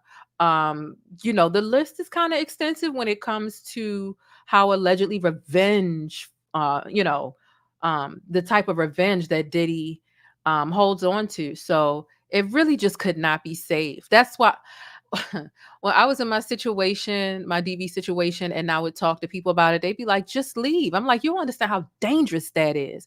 I know how to pacify this man to the point where I can sleep at night because I just told him what he wanted to hear. But you got to carefully plan that. I can't just run out the door or say, get out my house, because then he's going to get violent with me And now I'm hurt because I just took advice from somebody who really doesn't know how the switch flips with people who are this dangerous. So I tell people all the time, I never say just leave, just leave. I always tell people when people share their stories with me, you need to be strategic and plan your escape. You need to, head to the courthouse when you know they're not around, when they're at work or whatever, lie and say you're going to work, plan, especially if there are kids involved.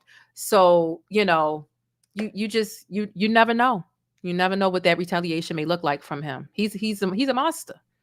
And that's what I'm saying. That's the scary part about it. It's like there's two sides. You want that justice, but at the hand of what? Like, who are you willing to become a martyr for? You know what I'm saying? And I know that's so sad that I think about it. And I'm saying that anyone, I'm not trying to name anyone specifically who should speak up, but I think as a community we should continue shaming and condemning him. And like you said, I don't think it's going to go away, not this time. And I hope it continues on forward. I don't like this whole you putting that video up and trying to use God. I cannot stand when people take religion in vain like that. And as I'm not really that religious myself, but I do not like when people pull that whole card of, oh, I did something wrong, so now I'm going to tell you guys I was in a dark place, that I was messed up, and I'm doing better now, and God's going to forgive me. Like, stop doing that. And we got to stop sitting there saying, yo, be quiet, it's okay. He gave us a little scripture. He's been talking to TDJ. I don't care. Like, no, that's not. I can't. I'm so sick of that. I've seen that, like you said, all over social media, all in the comments. People are literally excusing him, like, Cassie got her money, let it go. No. Well, I think the same thing when it comes to Cassie, because the alternative to that is allowing it to play out in court and what's going to come out in discovery. And what I learned, especially while covering the R. Kelly trials, it is so difficult to sit on that stand to retell your story, especially by the prosecutor or the attorney of the other side. So these attorneys get nasty and they play games and say, oh, you said he pulled your hair. What side of your hair was it? Are you sure? Do you mean it? Which way was it? Like, to live through that. Sometimes the trials can last 6+ weeks, and to live through that every day and to get up there and relive that trial and then have more of the discovery out there, because the 35 pages was enough. But when the discovery hits and everything like that, if you've done a certain amount of healing and you've been away from him for a certain amount of time, the shaking, the crying, the how triggered you are, reliving that trauma, and then you've got somebody nasty asking you these questions, trying to intentionally trip you up so that Diddy can win and you can just, they can slut shame you or call you money hungry and say you're looking for a payday. That might not be something she was willing to do. So it sucks. It's such a sticky situation. No pun intended, honestly, but it's a really sticky situation asking, to relive stuff like that, especially lawyers with money. They try every trick in the book to trip you up and to make you emotional while you're on the stand and to drag it out, hoping that you'll quit, and one of R. Kelly's victims tried to quit. She was 9 months pregnant and she was like, I'm pregnant, I can't come today. And they was like, okay, well, we're going to throw you in jail if you don't show up and testify. That was Geronda Pace. So these victims be scared shitless, to relive that stuff and to look that man in the face, knowing whatever type of nonverbal sort of, you when you were younger and you looked at, you were doing something you had no business and you glanced up and saw your parent making a face at you, and you knew you needed, who knows what type of nonverbal cues he would have to even intimidate her while she's on the stand, and they force you to point at him and so on and so forth. It's a lot. It's a lot that comes with that, especially for it to be such a public bombshell case. It's a lot. And okay, so I guess my last question would be, who do you think is next? Like, I'm not trying to make this as a who's done it type of game. I know it's not a game, it's real life, it's real people. But who do you think is next to be exposed? It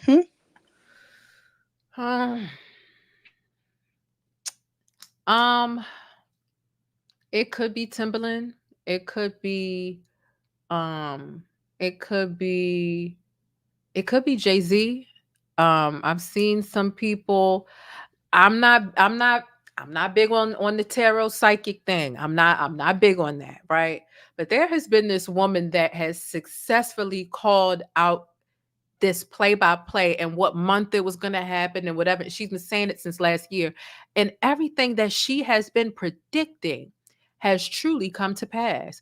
And she says sometime around about November, it'll be time for Jay-Z to get his lashings.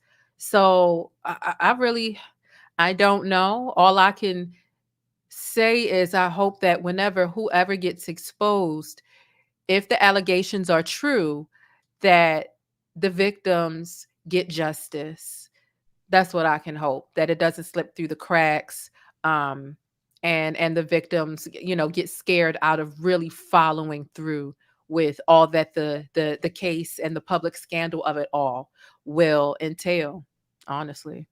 I second that. My first thought immediately was Jay-Z, because Yeah. he's just as questionable and just as vile and just as, I wouldn't say, maybe I don't know if I want to say powerful, because I feel like maybe he isn't, maybe he is, but I feel like he kind of is on that level of where he can pay stuff to go away, because he's done it before. I'm pretty sure, like the whole paternity case, but all that I guess that little boy that was supposed to be his, who's a grown man now, supposed to be his son, he keep letting that go away. Mm-hmm. So I wouldn't be surprised. I just think this whole situation is just, it's sad, but I'm glad that these people are being called out. But I only will say my last statement would be, I don't like that we have to wait till these people become 60, 50 years old to call them out. Right. That's another thing I'm thinking. I'm thinking that also, these young guys who are like Kodak Black look like he's making a change. I don't know, but he's always zooted out of his mind. Soldier Boy sometimes too. We know the baby can be kind of violent as well. Some of these young guys that be out here dragging on the Molly and the perks and always constantly like this, I wouldn't be surprised if some of them get called out as well, if they get, blackout inebriated and they're doing some of this stuff too. Because remember, Soldier Boy had trapped we saw the video, trapped someone in the room and pistol whipped her and allegedly forced her to give him oral and things of that nature. So I think that these young guys are extremely bold. So I think that it might be time for some of these younger entertainers to be exposed as well. Yep. And Drake, BBL Drizzy, hope your day coming. Bye. Thank you for calling in. I do appreciate it. Thank you for having me. All right. Have a good one. All right. Is anybody else willing to call in? I'm going to go ahead and play me a quick little commercial so I can give me a little sip.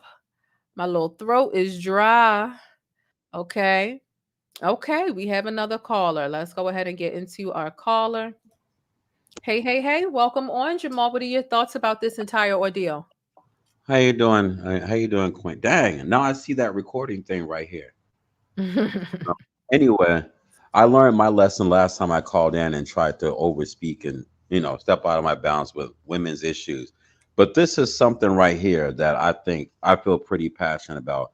And okay, disclosure, I hated Diddy for a long time. And my older brother, who's like a rival to me, back when he was hustling early 90s and he had his guys, he used to look out for Puffy. And he actually told me back in the late 90s that this guy is zesty, which gets to the crux of what I'm about to say. A lot of these, it's one thing to be a dysfunctional relationship. It's another thing to be ghetto. It's another thing to be unstable. But it's a far different cry. This type of abuse right here, let's just call it what it is. It's done by some morally bankrupt, zesty ass niggas who hate women. And a lot of these women in the industry are crabs in the boat. What this Diddy thing's exposed is just how morally bankrupt a lot of these people are. A lot of these women don't care about other women. Maybe only reason I get on Lil Kim a bit is because I've always seen her as an alpha. So it's like I see her as kind of tougher than most people. But all in all, I'm really upset with a lot of these men who, you got to think, forget about women for a second. How many men you think, and over all this time that Diddy's been running things, that he's emasculated, probably bent over, ripped off, you fuck that girl, all this type of stuff, right? How come these guys are not ready to just bang on this guy? Why are these guys not outraged? Why are these guys not ready to just cut this guy's throat? Like, that's what makes me so mad. I'm enraged about that. Be real with you. Yeah, I think they low key condone it, and some of them don't want to say it, so their silence kind of operates in that way. Because a woman speaking out about it, it's like, listen, I don't want a man to come hit me, but a man speaking out about it is like, okay, come hit me, bruh. See what you get. It's all fair game, but some of these men, they they low key agree, or they know they low key doing the stuff too. Stevie J Oh gosh, man. was one of the main ones defending him and coming at 50 Cent about it. But we've seen Stevie J has been very abusive over the years. Yes. Eve has told her story. We saw one time he went live in a hotel room trying to put Faith Evans on camera when she was just kind of like out of it. He did that to humiliate her because obviously she didn't want to be seen that way. Seemed like a ski slope binge, if you get what I'm saying, the booger sugar.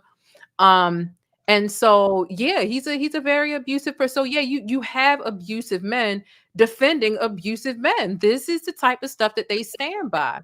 And especially when they have money and they've been able to abuse power in that way, they identify with those traits. Stevie was the first person to show up and go by his side and take a picture with him like he didn't give a damn. He's like, yeah, I'm standing with my brother because those actions he resonate with. He's done it time after time after time. And maybe they might be secret lovers. Maybe Okay. he's his lover. That's what I think a lot. Like Busta Rhymes, like this guy, man. And now he looked at Ozempic and all that. I mean, he looks like a clown. A lot of these guys are clowns, and like where's the locks? You know what I mean? You see Jadakiss standing right next to the Fabulous. You got Diddy and all in the open. Hey, when we gonna take you shopping? We're gonna take you shopping. Then you see them like these guys, they don't like women. You see, when you just look up the pictures of when they're with and their relationships, right? You see them with their girl, neither one of them are barely smiling, right?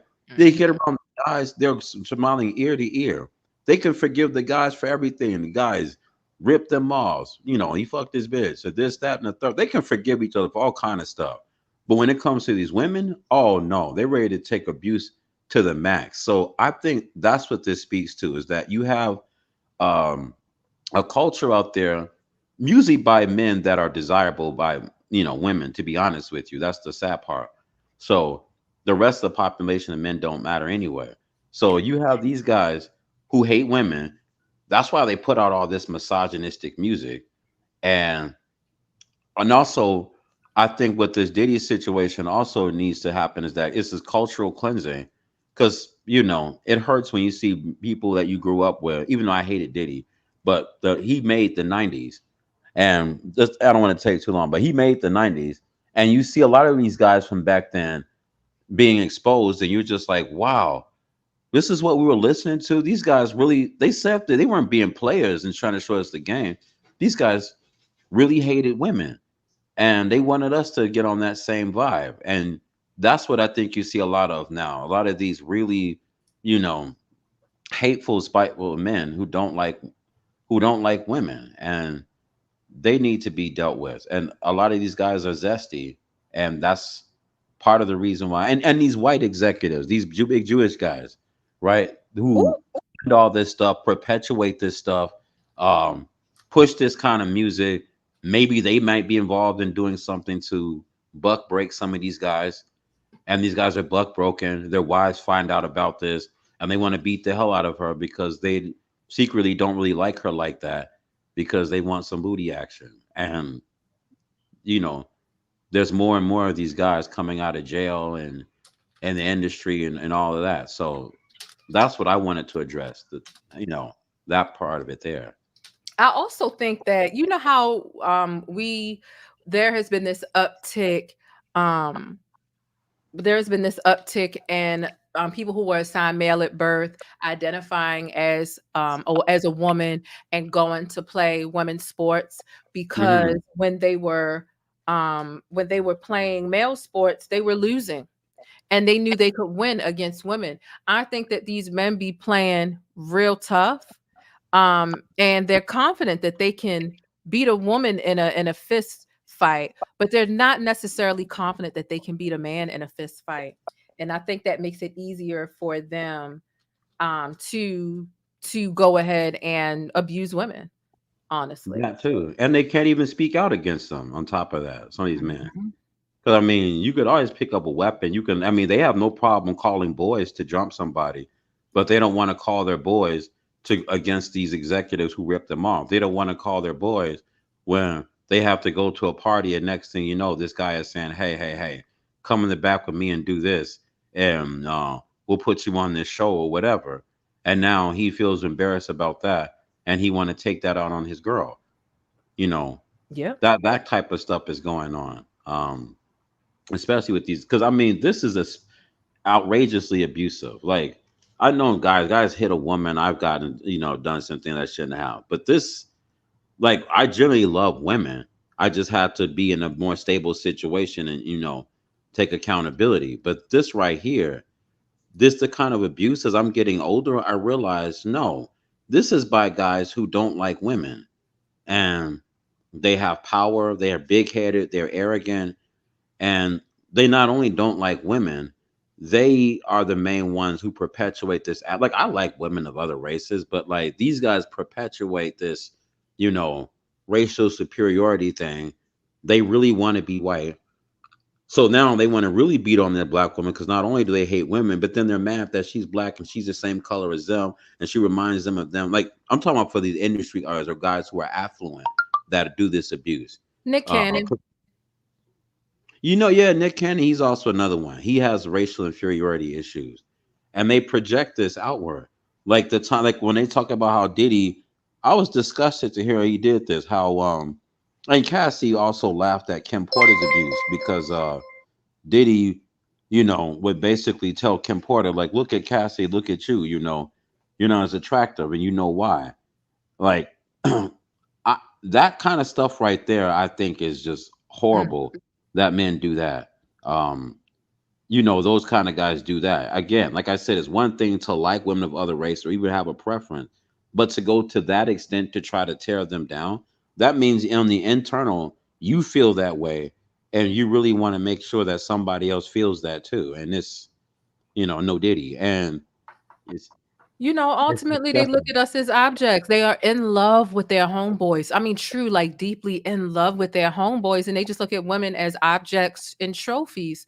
It's the objectification Mhm. for me. So that's ultimately what it is. They just want to seem quote unquote normal in society, or like they can pull a bad B or two, or an extremely good looking woman that is gonna impress everybody else. But truly, some of them are truly in love with their homeboys, and I don't doubt that Stevie J engages in that. I want to throw Meek in there too, but Meek is socially awkward. I don't know, but Meek is definitely one. I mean, look at his relationship with Nicki. He's known to be abusive, and could hardly smile. He could hardly smile. Hey, man, sis, my daughter just walked in. Yeah, he could hardly smile when he was around Nicki. You always see around another woman, but then he's ready to bunny hop for some billionaires. He's smiling ear to ear, wearing matching outfits with. How many niggas you ever seen? I mean, you might see a group of dudes. They all wear dressed similarly, going out to the club to impress the ladies, but two men wearing matching outfits like they're a couple. I mean, and grown men at that plus 30. I mean, do you really see that every day? And not really. Not really. You need a reason. If it ain't Halloween and we the robbers and y'all the cops, I get that. But I don't know about that else. so Meek definitely, I could definitely believe that he is social. I just can't say he's a big clumsy idiot. He's such a clown. All this, he represents the trenches and all that. Just stop. You're an industry clown, and that's the reason why you're down with all this stuff. And he was at them parties, and he was getting down, and he came home and he beat his woman because he doesn't like her like that, because he doesn't really like women. And a lot of these women he felt are, even though some of these guys make more money, they still like guys like that who get really good quality women. I think some of them get really jealous of that woman, and they're jealous dudes. They're divas, and this is how this behavior keeps going, and they have power and money, and for long it snowballs, and then you can get away with this, you can get away with that. This person will cover up for you, and then you look up, and it's just like, you know, you've been really doing the devil's work, and it just crept up on you. Absolutely. Absolutely. I've been there, done that before. They want attractive women, but then, you know, when the woman is getting a lot of attention, y'all out at the restaurant, say here, and everybody's looking, they getting upset that you're getting all this. It's like, why did you choose a pretty woman if you thought other people weren't gonna like Yeah, that's the whole reason you chose me. You broke your neck to look at me. That's how we, you know what I'm saying, started, off, but they end up being upset at how charismatic you may be or how other people may be drawn to you. And it's a mess. And it's that type of jealousy, being jealous of a woman, is it's a feminine trait to me, for a guy to be jealous. Like, damn well you a 6, but you kind of look fine because it looked like you've been through some things. Like when yeah, women don't like a guy with a scar on his face and say he ain't got to be a 10, but there's something that might be. He looked like he's a hard worker. He's got a nice build, a nice frame, whatever. Those things can be attractive, but like truly, all in all, you're a 6.5, and I'm a yeah, 9. So yeah, I'm gonna turn more heads to you. Like, yeah. And you should understand that if you're a man. I mean, that's a self-awareness. But anyway, I'll let other callers come in. I just wanted to rant about that. But thanks for having me on, Queen. no problem. Thank you for calling in. You have a good night. You too. All right. Um, all right. So we've got another caller. What is going on? How are you feeling? And what are your thoughts on this? Yo, yo, yo, the PLAINESTjane. I love you. I hope you can hear me. Yes, I can hear you. 3 quick things. First of all, into the chat, if you know what I'm about to say, please repeat it after me. Am I my brother's keeper? Yes, I am. I didn't see you repeat it, Jane. Are you your brother's keeper? Are you your brother's keeper? Absolutely, absolutely. Second of all, Jane, I know 1,000,000. Well, I know 100 P Diddy's, and unfortunately, I was once a P Diddy. Third of all, drugs, drugs, drugs. I only was abusive in relationships when I was either drunk or I was high off dope. We are missing the big picture. P. Diddy is sick. He needs help. Sometimes you think success and a lot of money will make things better. And it does, but it also makes things worse. P. Diddy, I forgive you. I know what you're going through. Continue your therapy. Please continue to apologize to the public. And Jane, yes, Jane, you got to understand. He is, I ain't going there like that now. I'm just saying, Jane, when be more in the house, be more running. But Jane, so you've got to show some sympathy for that brother, please. Jane, you lived it. You know how sick a black man can be when he's not being that man he needs to be. He's not being that man he was raised to be. It's drugs, it's alcohol. As long as he's getting therapy, I support Diddy. I want to see the receipts. I need to know for a fact that he's getting therapy, because it's really interesting how in December and when all this stuff was coming out in November, he denied it all. Now, all of a sudden. But how do you go from I didn't do any of this stuff and they are tarnishing my name with these lies to, oh, I did it. Oh, I felt horrible. Oh, I went to rehab. Oh, I went to therapy too. If that's the case, you would have told us earlier. You would have told us earlier. You only told us because this video came out and you felt obligated. It doesn't seem like he's truly interested in rehabilitating some of this problematic behavior, whether it be substance abuse, whether it be physical abuse to other people, whether it be manipulation, whether it be emotional or psychological abuse. It doesn't seem like he's in the place to really receive that, because instead of him really being honest with himself and others, he's playing with words and playing word games and playing a PR game, trying to save face for whatever is left of his net worth, his brand, his legacy, whatever you want to call it. This is all PR to him. This isn't real rehabilitation for him. It's not. It doesn't seem like he's there. And so it's difficult to give grace to somebody who is still in denial and who is still trying to manipulate and gaslight the public into thinking that they're getting help, when really they're just trying to say something that is going to get some heat off of them. Of course, the plainest Jane, you know how PR works. He has a team. They've got to clean it up. My first comment to the P. Diddy news breaking, and I saw the apology, I wrote somewhere, great first step. Great first step. I mean, how else can I help Puffy get over this PTSD? He's suffering too.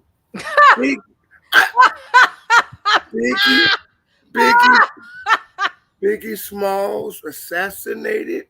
Look, I mean, you said he's suffering too. Yes. Child, I'm supposed to feel sorry for that bitch. I don't. I don't feel sorry for him. I know, and you shouldn't. You shouldn't, Until because I see something that is presented that really looks to be authentic, I'm not feeling sorry for him.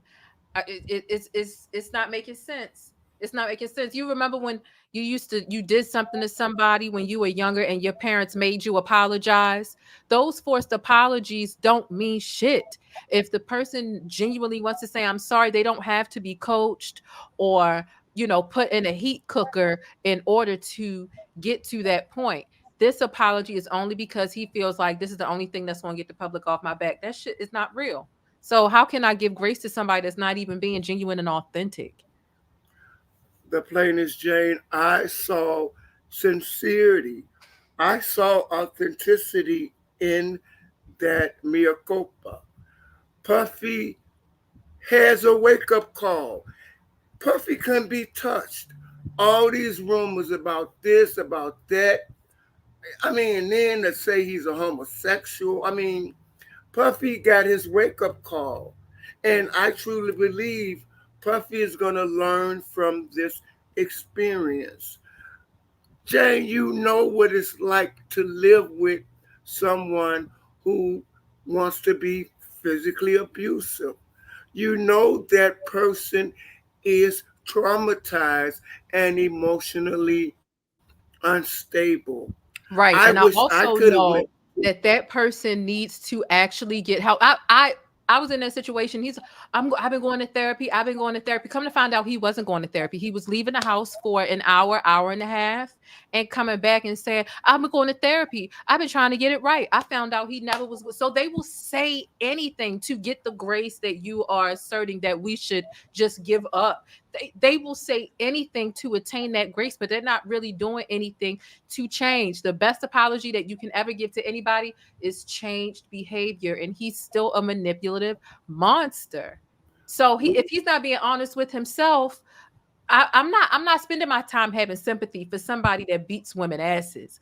I'm not doing it. It's not my responsibility. I've been there, done that, and I realized that was a waste of my energy. I'm a very empathetic person, but I would rather give my empathy to people who are actually deserving of it, who are actually deserving and worthy of it. And liars who are not willing to get help are not, especially in the abuse realm, right, are not worthy of that, especially if it places me or other women in danger. If I come out here and I'm coddling Diddy and other people kind of take on that thought process as well, that is coddling an abuser which is allowing other women to let their guard down about how dangerous they are, which is essentially could potentially place another person in danger. And I am not affording that to somebody who is not worthy and is not showing that they're truly making steps. Diddy was going to rehab. We ain't seen no pictures of him walking in and out. When Wendy was going to rehab, we knew about it. Rehab for what? If you going if you gonna tell it, then you gotta tell it all. Like, tell it all. You went to therapy for what? Was it anger management? You went to rehab for what? Was it coke? Was it drinking? Was it lean? Like, what was it? And I mean, even if you continue, if he was to share that, it would be difficult to believe, or it would give us more to really assess if he's truly being genuine. If he was truly going to therapy, then he got a diagnosis and there is paperwork associated with it. And at this point, show it. I got my paperwork from therapy right here. I'm for real. My paperwork for my therapy is right here. It's right here. So if he truly wanted to get the public off his back, he would show something. He would bring up a therapist or a rehab instructor on the phone to be like, listen, I'm proving to y'all I'm a changed man. I started going to therapy in 2017. In 2016, did he just go to one therapy session last week and tell us that he been getting help? I understand, but you have got to have your guard up with abusers. I'm sorry, because they will tell you anything and you'll believe it time after time after time, and they busy fucking you up in the meantime and in between time. And I be damned. Nope.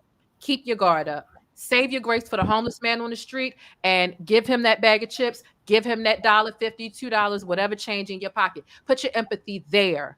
Put your empathy there. That's a safer bet for you. Okay. My last thing to you and to the chat, I want you all to always remember this. An abuser is not always an abuser. A rapist is not always going to be a rapist. A liar is not always going to be a liar. Jane, you got to understand, we all make mistakes. And the elephant in the room is the age of the incident. That's the elephant in the room we need to look at. Thank you so much for taking my call. No problem. Thank you for calling in and being honest and sharing your thoughts. All righty. Yeah, I'm not giving grace to abusers. It's just not. And the thing is, yeah, I know, like, once a thief doesn't mean you always a thief. You might have stole a Snickers in middle school. You might have stole some bubble gum in high school. That don't mean that you're a lifelong thief, right? The thing about it is, once it is outed that you are whatever, you could be a drunk, a thief, you could be anything. It doesn't mean that defines who you are moving forward. However, don't expect for people to assume that you have changed without proving that you have put in work to become a better person and to distance yourself from that person that you once were. People don't owe you shit. People don't owe you forgiveness. People don't owe you grace, especially when anybody that gets in close proximity to you that is a woman could potentially be in danger. People do not owe you that grace. So do I understand that abusers are traumatized and that it comes from a large unhealed place in them? Absolutely. I know that for a fact. That doesn't mean that I have to be your punching bag or the person that listens to your abusive or manipulative speech and rhetoric. That doesn't mean that I have to sit and deal with any of the effects of the shit that you haven't even shown that you are trying to fix or improve. That doesn't mean that I have to be that person. I don't owe you that. I owe myself safety. I owe myself reflecting on that situation and trying to understand how I got in it and how I will never be in it again. That's what I owe me. And I come before any abuser that, whether you abuse that woman, my next door neighbor, the woman in California, or goddamn it, slap me one day. I don't owe you a second chance. Go find somebody else to be their next first chance and let that first impression be whatever it needs to be. That's how it goes. That's how it goes. So Ladies, protect yourself. Don't let these words, I'm going to therapy, I'm getting help, I'm a different man, and you don't understand, and I got a lot of hurt, and my mother never listened to me, and da da da. I heard it all before. That's why I'm not falling for it again. I'm not getting banged up on the wall and choked and my legs dangling in the air again. And I can't eat for 3 days because my throat is swollen. It's not happening. It's not happening. I'm not being scared to stay in my own place of residence because I'm afraid that you will continue to break into my spot because you are a criminal and that's what you do. I'm not obligated. I'm not obligated to do that. And I'm not doing it anymore. And so there were some red flags that I missed in the past, and it was listening to those words rather than assessing those actions. We're all old enough to know that actions speak louder than words. So for an abuser to try to get me to prioritize what they're saying when I don't see the actions adding up, oh baby, no, come on, man. I'm not doing it. Me, for my personal safety, for my personal sanity, it ain't happening. It absolutely is not happening. And ladies, please understand, this is coming from somebody who has been there before. The average woman in a domestic violence situation tries to escape 7 times before she actually successfully gets out. And you just hope that throughout all of those 7 times, the worst of the worst isn't about to happen to you and you about to go to the upper or lower room. I'm not sure what you believe in, baby, but let's just go to the bush. It was gone. Let me just go in the bush and weep. Let me just go in the bush and weep. I just have to go in the bush and weep. Really. I don't understand. I swear to God, I don't understand. Child. But this was really interesting. I do appreciate that caller for calling in and being honest. It's not easy to admit to something like that. I couldn't imagine. I could not imagine admitting, to something like that. But it is interesting to hear their perspective, about the situation. Okay. So let's see. Did we get into everything? I don't want to be bothered with Stevie J, child. I do not want to be bothered with Stevie J. But you know what we'll do? I see a lot of y'all. I see a lot of good comments in the chat. Oh, shout out to Celia for the Cash App. Thank you so much. I appreciate it. I got some super chats that I need to read as well. And I'm gonna get the cat to come in here. I see y'all in the chat asking for Leo. This was a really good stream. We went through a lot. Did I get to this comment? Unsure if I did. I think I did. Okay, what's this one? Can we go to the bush and weep? Yes, child. Shout out to Kimberly Connett for becoming a YouTube member. I appreciate you. Y'all have really came through tonight. Thank y'all so much. Shout out to Mixtress Monica. Diddy needs to show himself checking in and out of rehab every damn day. Until then, we don't believe him. Thank you so much for the $5 Cash App. And I absolutely agree. We need proof, baby. You have been a serial liar for a long time. Why would we just start taking everything that you say as word is bond? Leo, what you came in here fussing? Okay, Leo, we hear you. All right. Shout out to Ray for becoming a channel member. Shout out to Astute Queen B for being a member for 5 months. It's been 23 years, not 5 months. Okay. Good point. Leo, come on over here so you can say hi to these people. You want a treat? Coming here with that whining. What's that about? Come on. You coming up here? Leo. Don't play games, okay? The people want to see you. No, you need to come up here. You are not about to snatch it out my hand. Come up here. Thank you. Sheesh. Here, Leo. My goodness gracious. Always, it's just always about to ruin the program.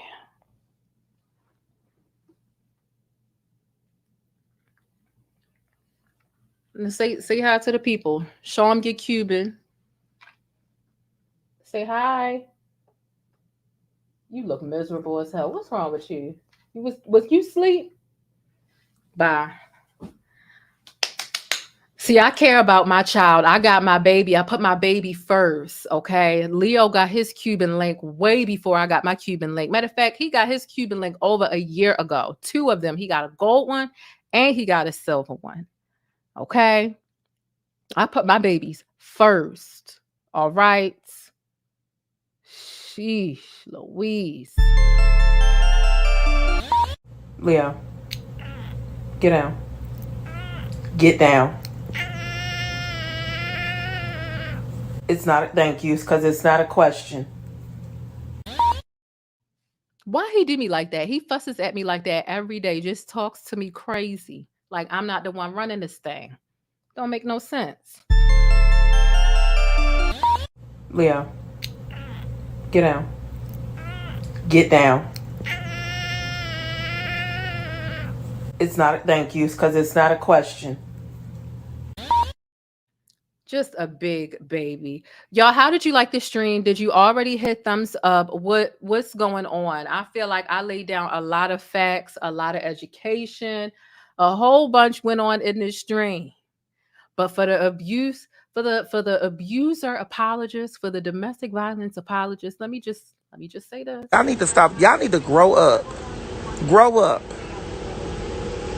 Tired of telling y'all to grow up. Y'all need to stop it. I'm tired of it, y'all. You ain't finna work me out.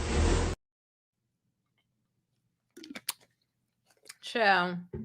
It's like, no, I appreciate all different types of all different opinions as long as they're respectful, are welcome. But y'all know I like to play sometimes. So I think that this was a really good video. We got into 3 different callers, which is great. Okay. We're gonna go ahead and log off for the time being. Did I miss something? Wait a minute. Okay, hoping I didn't miss anything. I'm hoping I didn't miss any of y'all's memberships and things.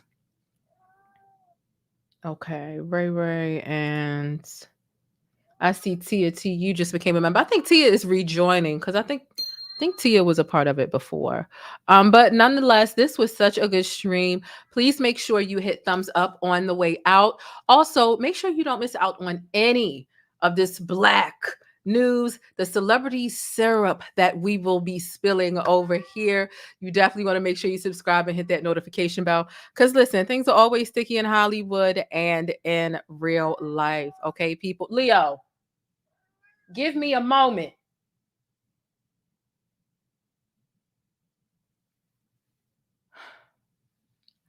Y'all know things are always sticky in Hollywood and in real life. So definitely make sure you don't miss a video by hitting the subscribe button and also liking the video. If you're catching a replay, which means you are chasing the bus, comment down below your thoughts about all the topic that we discussed this evening. And if you want to be a part of the show next time, please feel free to call in. All you need is a good internet connection. You can be on your phone or your computer. Okay. I love you all so much. I can't wait to see y'all again. Unsure if I'm going to see y'all later this evening or tomorrow. But listen, as long as you are a better person than you were yesterday, then you are doing the damn thing. And I'm proud of you. And I'm going to catch y'all in the next video. Deuces. But that's it. If you want to catch more of my commentary on Black culture or vital and trending information, be sure to subscribe by hitting that little circle in the middle of the screen, or I'll catch you in one of these rectangles to the right in another video. I'll see you there.